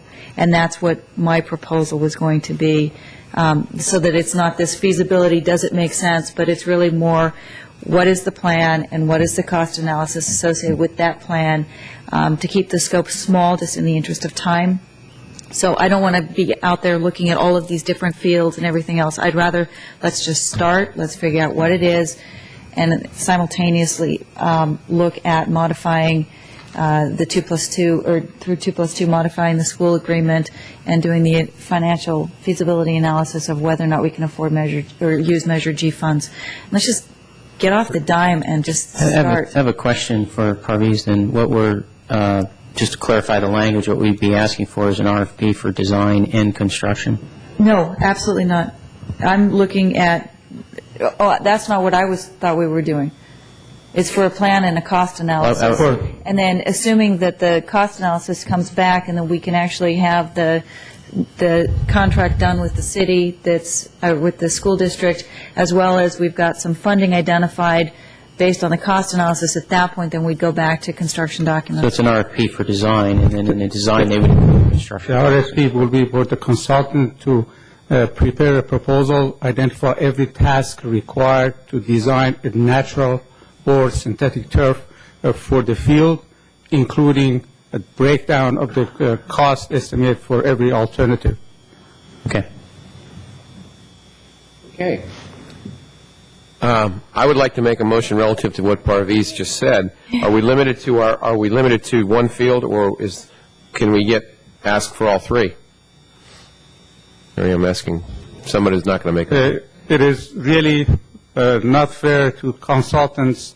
Let's look at all three. I understand. If you're not serious. You gave us an opportunity, so I'm trying to see how big the door is to drive the truck through. Of course, that's all. we can write the RFP that way to include all fields. They will prepare proposal for every field. You can look at it, but again, this is very time consuming. I understand. I'm just asking the question.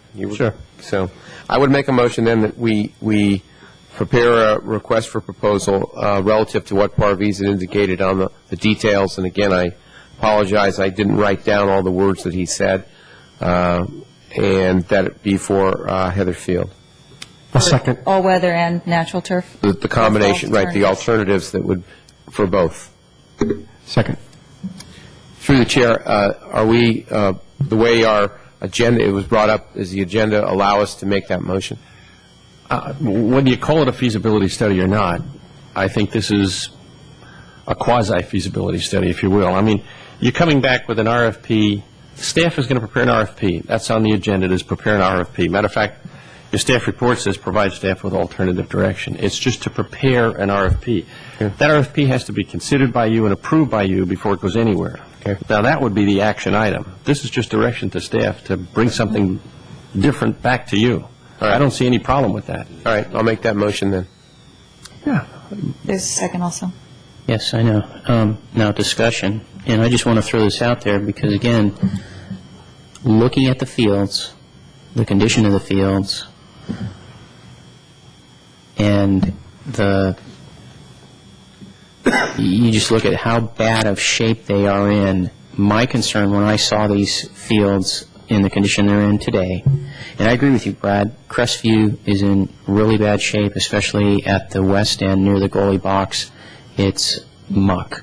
And I just don't see how people aren't snapping their ankles. But, if you're running towards the goalie box and you step in that muck and you get stopped, I just don't see how people aren't getting hurt more than they may be. But that's just one end of the field primarily. And I'm not sure if there's a quick fix for that or not. But my concern is we're focusing on Heather because of reasons I quite frankly don't understand by having looked at them, and my concern is liability. We don't pay attention to the fields that are in the worst shape, and we get injuries, and we open ourselves up to liability. Maybe Mr. Lanzone would like to speak to that, but or Director Weiss, I would just say, which staff has not said that stadium is in the worst shape. So it just would so far the professional opinion just doesn't concur with that. But I agree with you that it's not in great shape, but it's not in the worst shape of our fields. That's the only thing I would. The other thing I want to throw out there is that this isn't just about fixing or putting a bandage on the worst field, because if that were the case, we'd be closing the field, we'd be resodding, we'd be doing a whole bunch of other things that would be bandages. This is really about what's going to, I think, from a participation, both be able to increase the level of participation as well as increase the age group or increase the amount of kids that can be on that field. And so this isn't, Matt, I don't look at this as which is the worst field because, I've been on all of them and I've run on all of them. So, and they vary based on the day of the week. They vary based on whether it's rained in the last week or not, which side of the field you're on, if you're on the sunny side or in the shady side where it's, Crestview's a constant bog on one side and, a desert on the other side, depending on which side of the field you're on. So, in my mind, I don't look at this as, well, what's the worst one? I think it's which one has the highest probability of being able to move forward within a reasonable period of time, as well as provide the highest level of benefit to the citizens of San Carlos. In my mind, that's Heather. Well, I have a question on that then. Why is it Heather? Because Highlands upper field is 150,000 square feet. Heather is 88,000 square feet. So why is Heather, why do you get more play out of a smaller field? You're talking about existing configurations as opposed to potential future configurations, which, excuse me, Director Weiss, you're welcome to speak to this. It's just because I've been on the committees and been around the subject for a while, but it's the dirt infield that would come. There's potentially some of the, so it expands the current facilities, the bottom line. So Heather that's another advantage that Heather is that it goes from a U10 field, primarily a U10 field, it becomes an all-age field. Yeah. And that's why it makes impact on participation for all age groups as opposed to, just the. Because you can get more fields up there practicing and a larger field. So, there's a lot of reasons that we've already covered for many, many meetings. So I would just, Matt, would you mind just calling the question? I don't want to call the question because then we have to vote on calling the question. I'll call it. Can I call the question? No, you don't necessarily want, well, then we have to vote on calling the question. No, just, we've got a motion and a second. We have a motion, we have a second, we're in discussion. If we want to close off discussion, we can do so. Mr. Mayor, can I get clarification on the motion, please? Sure. Thank you. Mr. Grisilli? Oh, you're killing me. I don't know the technical terms. I apologize. The technical terms. Mr. McTarry, do you want to asking staff to prepare. Let me just go ahead. Thank you, Mr. An RFP that would give you like a plan, a design, a cost analysis, which is effectively information for you to make a decision as to whether to go ahead with a project or not. You're not approving any project. Right. You're getting more information to determine whether or not you want to do a project. Once your approval of a project is what triggers CEQA, and you'd have to do your environmental analysis prior to approving any project. So all you're doing up to the point in time where you would consider approving a project is getting more information on which to make a better determination. And what I've heard tonight is you feel that this RFP for plan design / cost analysis would give you more information, better information than simply a feasibility study. Mm-hmm. Mr. What was McTarry, proposed as a feasibility study. I appreciate the legal angle on it. I think Mr. McTarry has some good language, though, that'll help the city clerk. Give it a shot. Basically, City Council is directing the staff to prepare an RFP for probable design cost and construction cost of two alternatives at Heather School field. You okay with that? Sure. Natural turf Thank you. versus artificial Yes, turf. I almost had it right. Thanks. Okay, very good. We've helped the city clerk. That was the whole point of that. Okay, we have a motion by Councilmember Grisilli, a second by Councilmember Doherty, I believe. No, Lewis. No? Lewis. Oh, by Councilmember Lewis. No further discussion. Roll call. Councilmember Grisilli? Yes. Councilmember Lewis? Yes. Councilmember Davids? No. Councilmember Teagle Doherty? Yes. Mayor Grocott? No.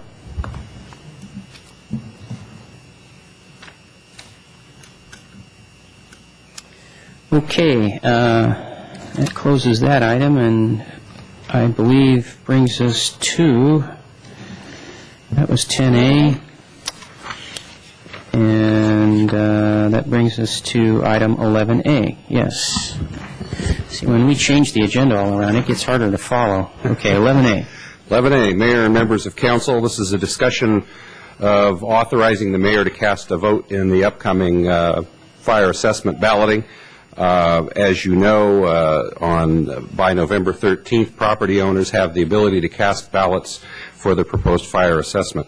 In the case of the city of San Carlos, we have city-owned property that's used for parks and other public facilities, and because it is an assessment, we also have votes.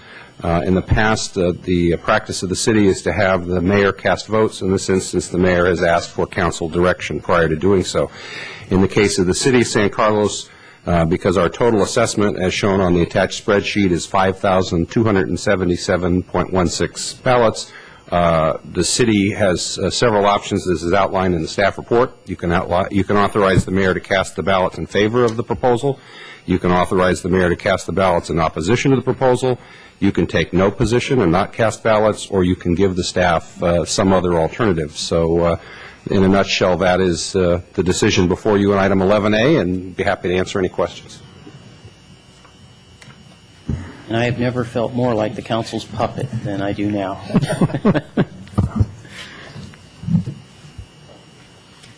Brian, just a little bit of historical perspective. In the past, have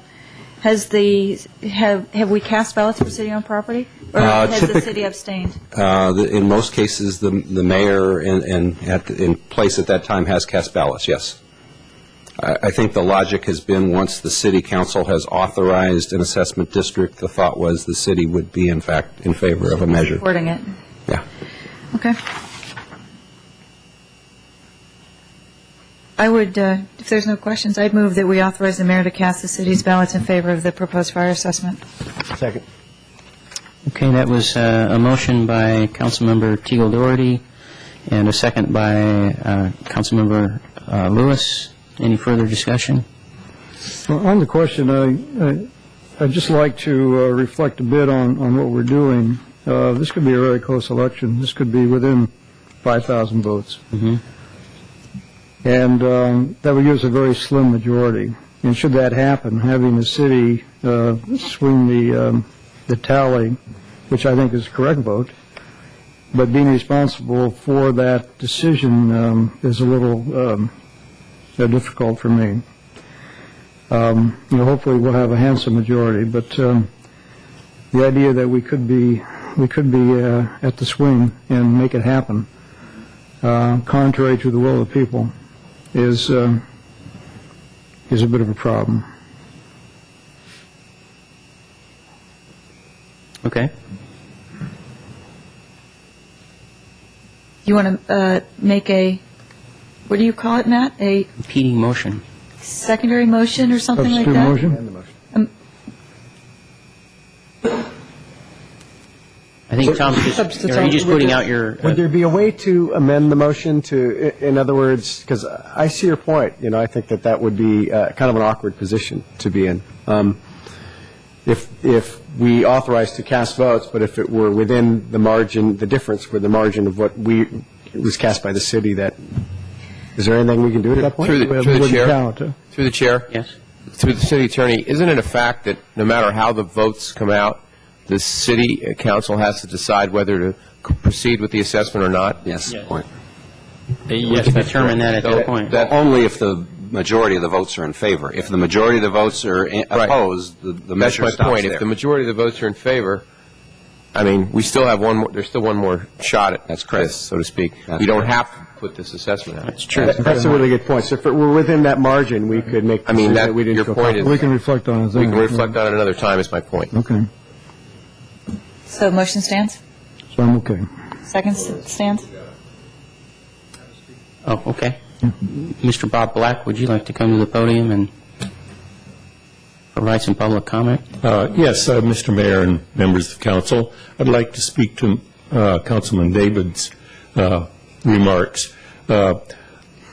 Regardless of how you voted, how you may vote on this, I think you should take a vote. I think you should take a stand.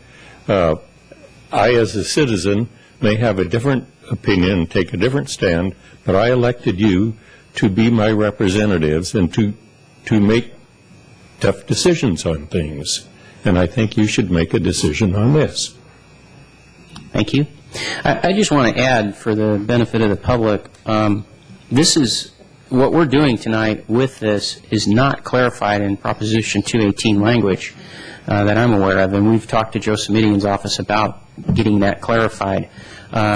Typically what happens with these assessments is the public agency that's affected either just leaves it to the executive branch of the government, if you will, in other words, the city manager or the school district, Patty Wool in this case, for our school district, or the mayor or the chair of the board would cast the ballots. It doesn't necessarily get discussed like this. I talked to Mr. Weiss about it and determined that it would be fair, the most fair thing to do would be to put it on our agenda and have it discussed. And I called the school board members, one or two of them, and asked them that they do the same, and tried to get the message out there that the public agencies that are affected by this should do it in an open forum like this, discuss it, and then take a position one way or the other.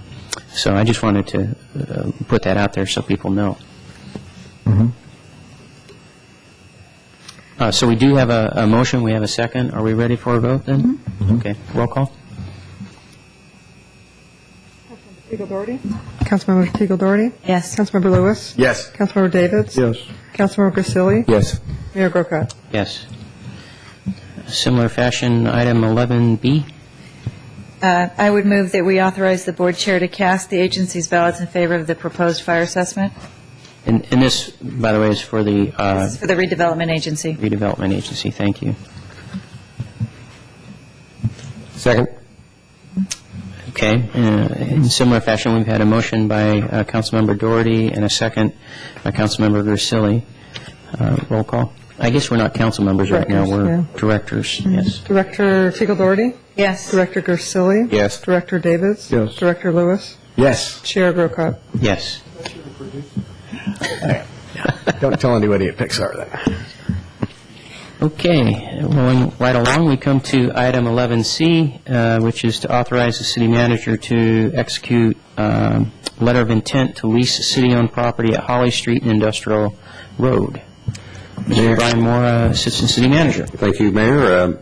Mayor and members of council, as you know, the city owns a piece of surplus property at Holly and Industrial. We've owned this property for many years. It was marketed for a number of years as a restaurant site. At one point, we had a preliminary offer from Marie Callender's, and hence it became famed as the Marie Callender site, quote unquote. And later, when Marie Callender's stopped acquiring sites, the offer came off the table. Over the years, other restaurants, including Outback, had looked at the site and elected not to proceed. A year ago, as the city's budget condition worsened, we worked with then Community Development Director Leslie Parks to begin marketing the site. The city retained the services of the Retail Real Estate Group to help us market it, and Bruce Fraser, who's with that firm, is in the audience tonight if you have questions for Bruce. Basically, in the last year, we have received some offers on the site.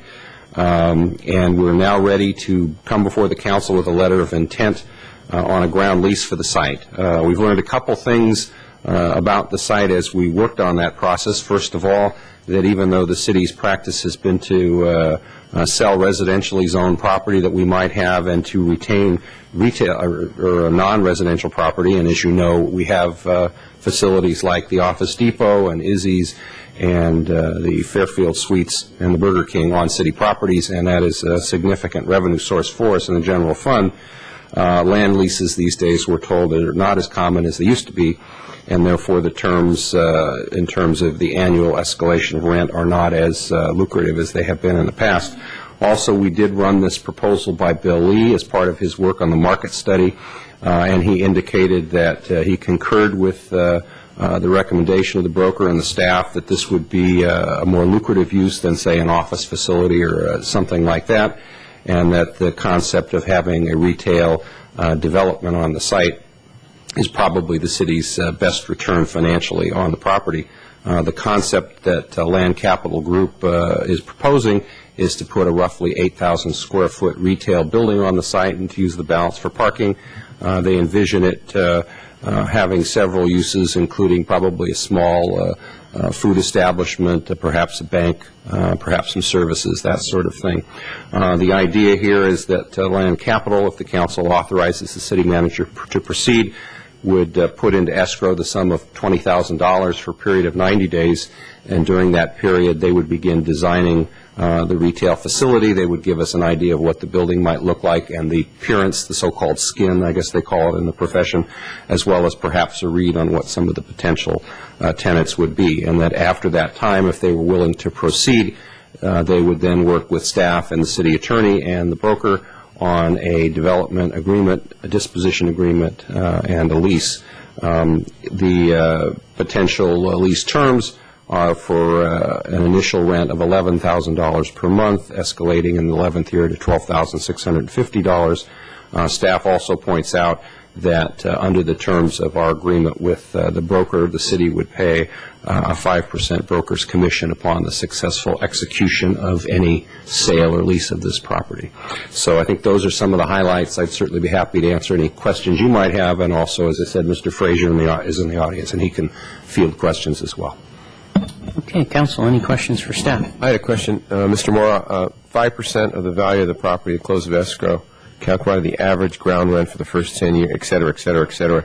Can you give me an example, or just a broad, I mean, do the math for me? I mean, I believe it was in the nature of 60,000 or something. Is that a rough approximation? Yeah, I think that was what. Yeah, it's 45 to 60,000. The other thing that is worth noting is in the agreement with the broker, it also says that we can make payments over time up to a period of, I think it's either 6 months or a year in the first year. So we don't have to make one lump sum. We can sort of pay some of it as the rent comes in. So basically, it would be approximately 45 to 60,000 one time. Correct. And then we would pay that, whatever, over within the first 6 months or first year or something like that. Correct. Thank you. A question, Brian, regarding some of the terms. We're into a 51-year lease, which I presume is acceptable for financing commercial development on leased land. And $11,000 per month for the first 10 years, $12,650 per month for the next 5 years gets us to 15 years. Then, for the next 5 years, we're going to go to the CPI, but the maximum can be 7.5% increase in rent. And that same 7.5% applies to the 5 years starting the 31st, and 36th, 41, 46, and 51. There is a reappraisal of the property in the 26th year, which establishes new value, and there's a cap on that. My whole question here is in terms of the logic of the 7.5%. The leases that I've worked on, there can be a maximum. There's typically a minimum as well, and there's no minimum here. So if the cost of living is more than 1.5% a year on the average, we're not meeting the cost of living with the 7.5% for the 5-year terms. So is it possible to renegotiate this so that we're getting a better crack at the CPI, and we're not limiting ourselves to 1.5%, for the years from 15 years through 51 years? I think I'll ask Mr. Frazier to take a shot at that one, since I know he's structured similar land leases for some of the cities in the East Bay and in Santa Clara County. Bruce, would you like to come up to the podium?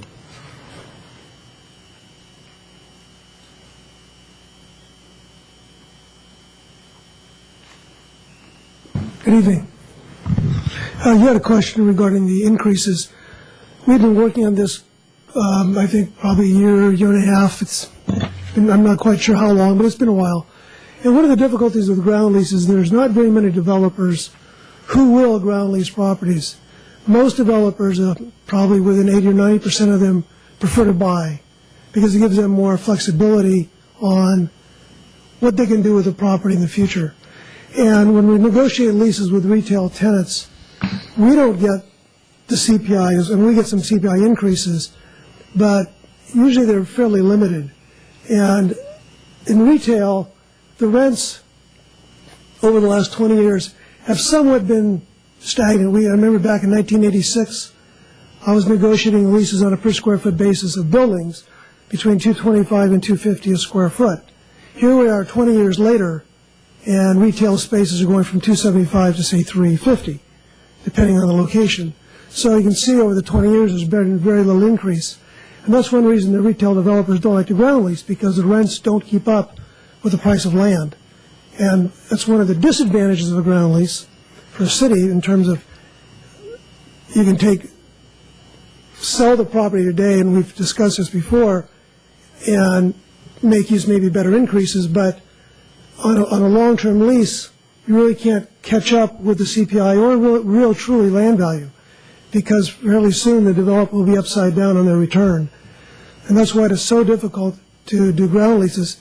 The other thing is with the price of land today, that most developers will build a retail building and sell it, because there's not a lot of cash flow when you're looking at very high land values.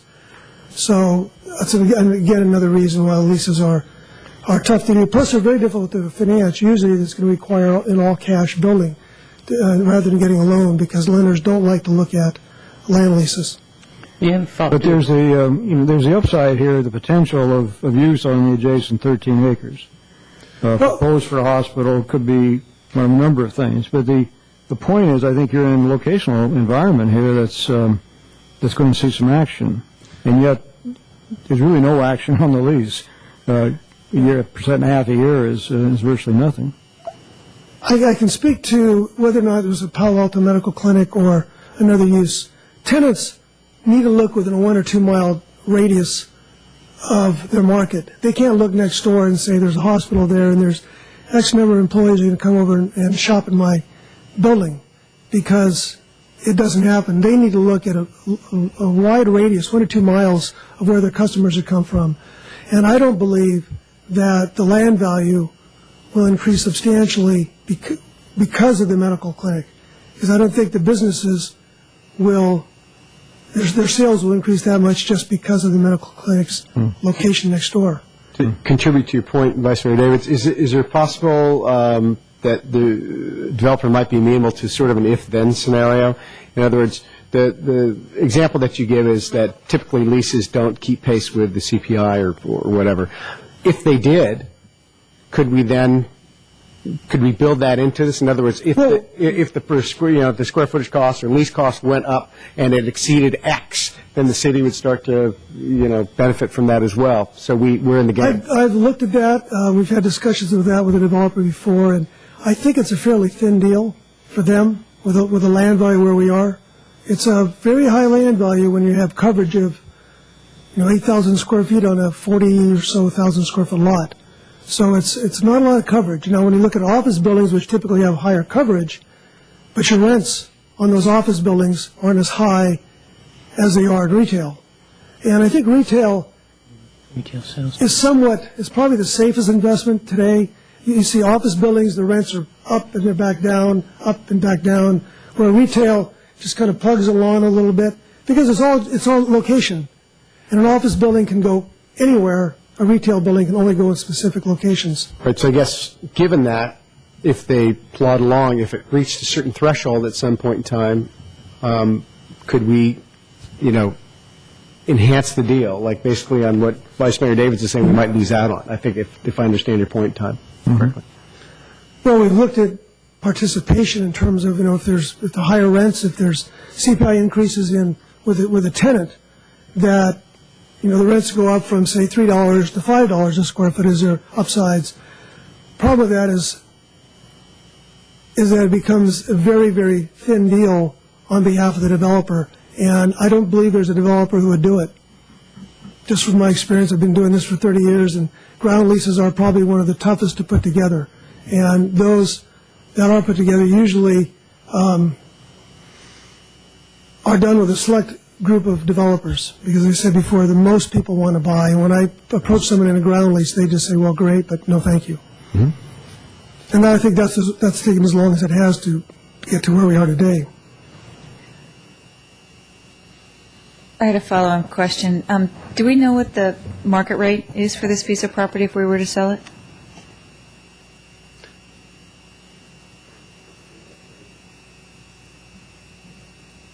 haven't appraised it, no. And the other thing I would say as far as this property or others, again, in the past, the city's philosophy, and again, obviously it's up to council whether you wish to follow that or not, has been on these non-residential properties to try to hold them so that we do create some annual revenue for the community, so that each year we contribute towards running the city operations versus having a one-time money that we'd put in the general fund, in the capital fund that's gone. No, absolutely. I mean, I was just doing some numbers here, and I came up with about $5.5 million over the life of the lease without this CPI and all of the complex. Is that about consistent with what you're believing the revenue is going to be off this? I believe we think that, again, it starts at $120,000 and escalates from there. We haven't really run any numbers on the value, no. Well, typically on a ground lease, kind of an easy way to evaluate is you take the annual rent and maybe capitalize that at, say, just generally say 8%. And that comes up with, divide that rent by, say, the 8%. That's kind of a good rule of thumb. And that comes up with a land value.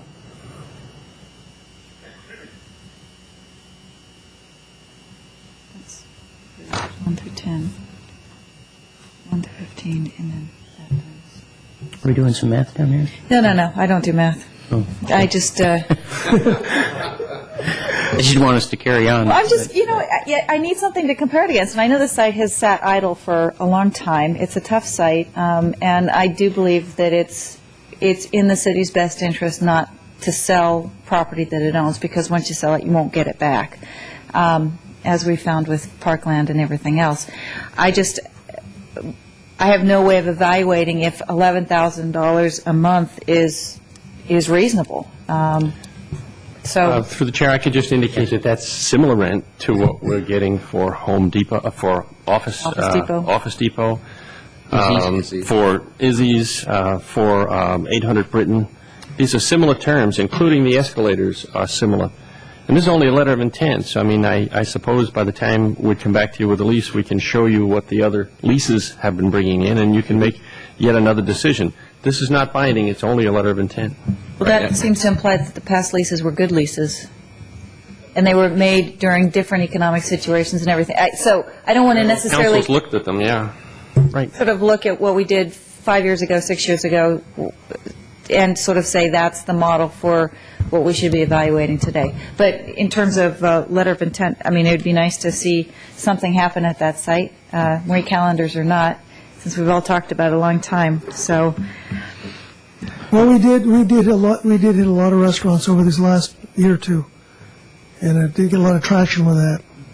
And you're sort of saying that's what the market will bear, and we're sort of also saying that that's great, and we'll just ask staff to maybe enhance that with some due diligence, fiscal diligence, so we can compare those things as we move forward. Well, I think one of the things we found is also over the last 3 years, the cost of construction has dramatically increased with wood, steel. It's been probably 20%. I'm just estimating 25%. Plus, the tenants who lease space also pay their share of taxes, insurance, and common area charges, which have gone up as well. And that all goes to rent, which these retailers pay. And there's a point where they just won't pay anymore. So we've tried to get it up as high as we can, and it's all going to depend on the final cost of construction, which the developer may find it'll work or it doesn't work. But I think this allows them to then start spending some funds, do some architectural drawings, some elevations, start talking to tenants, and take the next step to see if it's going to make some sense for them. I would like to ask a question, and Mr. Lanzone, you can shut me down if it's inappropriate. But, we just had somebody on the previous issue when we were discussing fields of talking about Palo Alto Medical Foundation's site, why don't we buy it, and so forth. And here it is, we own a piece of land right near there. I suppose you could put a soccer field on there. Why didn't we consider that? I'm almost asking facetiously, but I would like to. I think actually during the field committee that was brought up, and I think the site was deemed not big enough. I think the other key on the site, by the way, that we didn't mention earlier, is there is a drainage pipe running through it. So when we say it's 38,000 square feet or roughly an acre, it's not all usable space. I think that's key as well.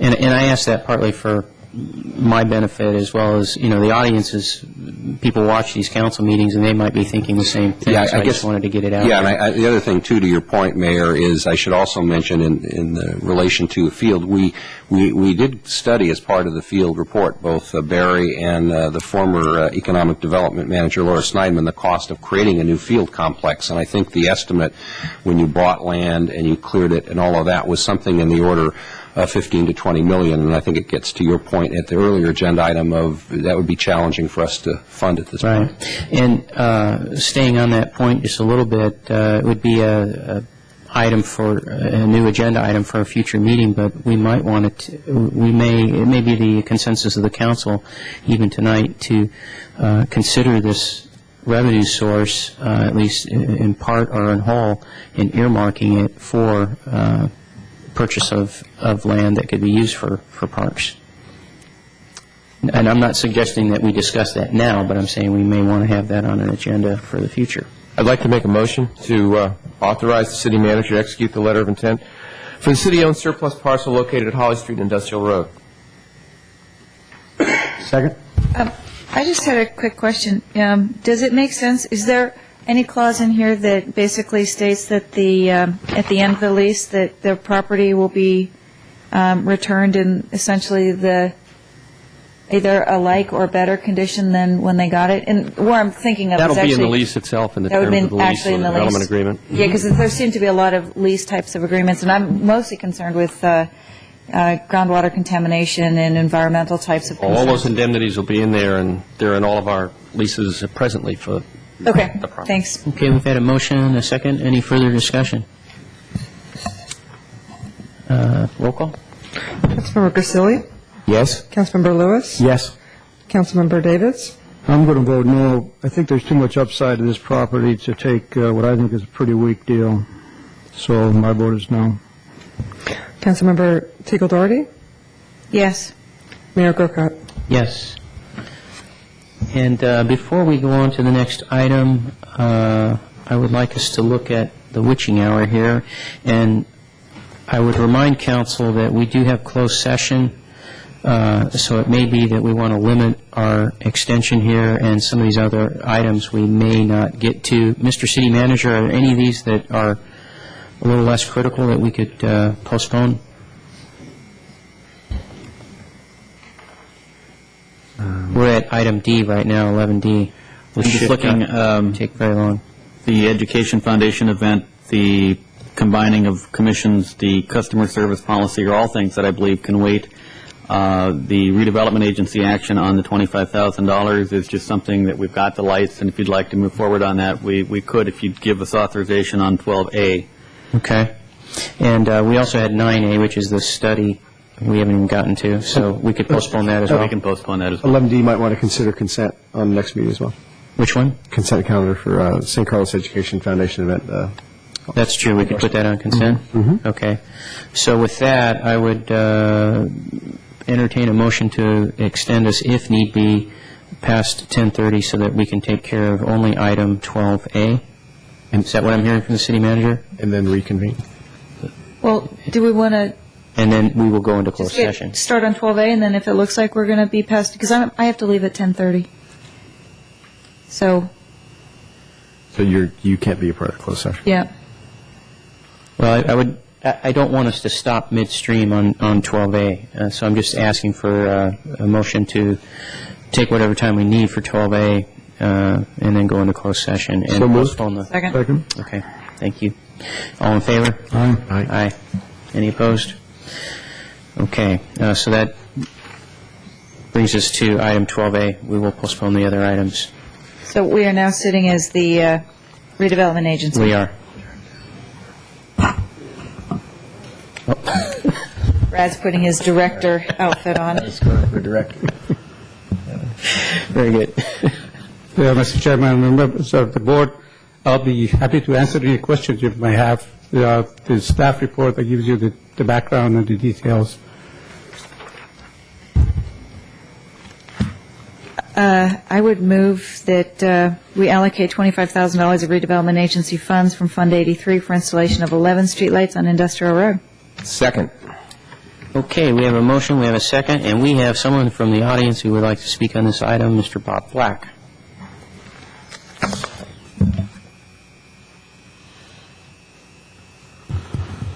Hello, Mr. Mayor and members of the City Council. I'm Bob Black. We're directors right now, but that's... You're directors. Yes. Excuse me, Director...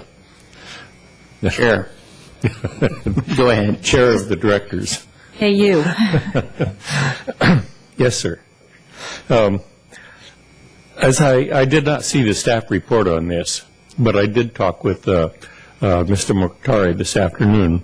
He very kindly called me to tell me about this, and he said that the lights that are being that are to be put in are called full cutoff Cobra head lights, and these are very standard street lamps. As I'm wearing 3 hats tonight. As an amateur astronomer, I'm quite satisfied with the idea of having the full cutoff lights because they put the least glow into the sky. Now, we're not going to change the whole sky by these lights, but they don't create any more damage. As a senior citizen, I'm quite interested in glare. The older we get, the weaker our night vision gets, I found, unfortunately. So glare is very important. If you get glare, it interferes very seriously with your perception of things that are being lighted. So the full cutoff lights are very good to cut down glare to a minimum.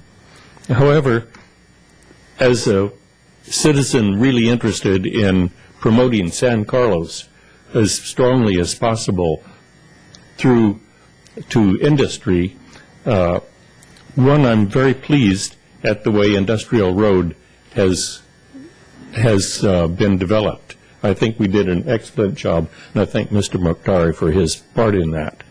And I understand that it did come in under budget. Is that correct?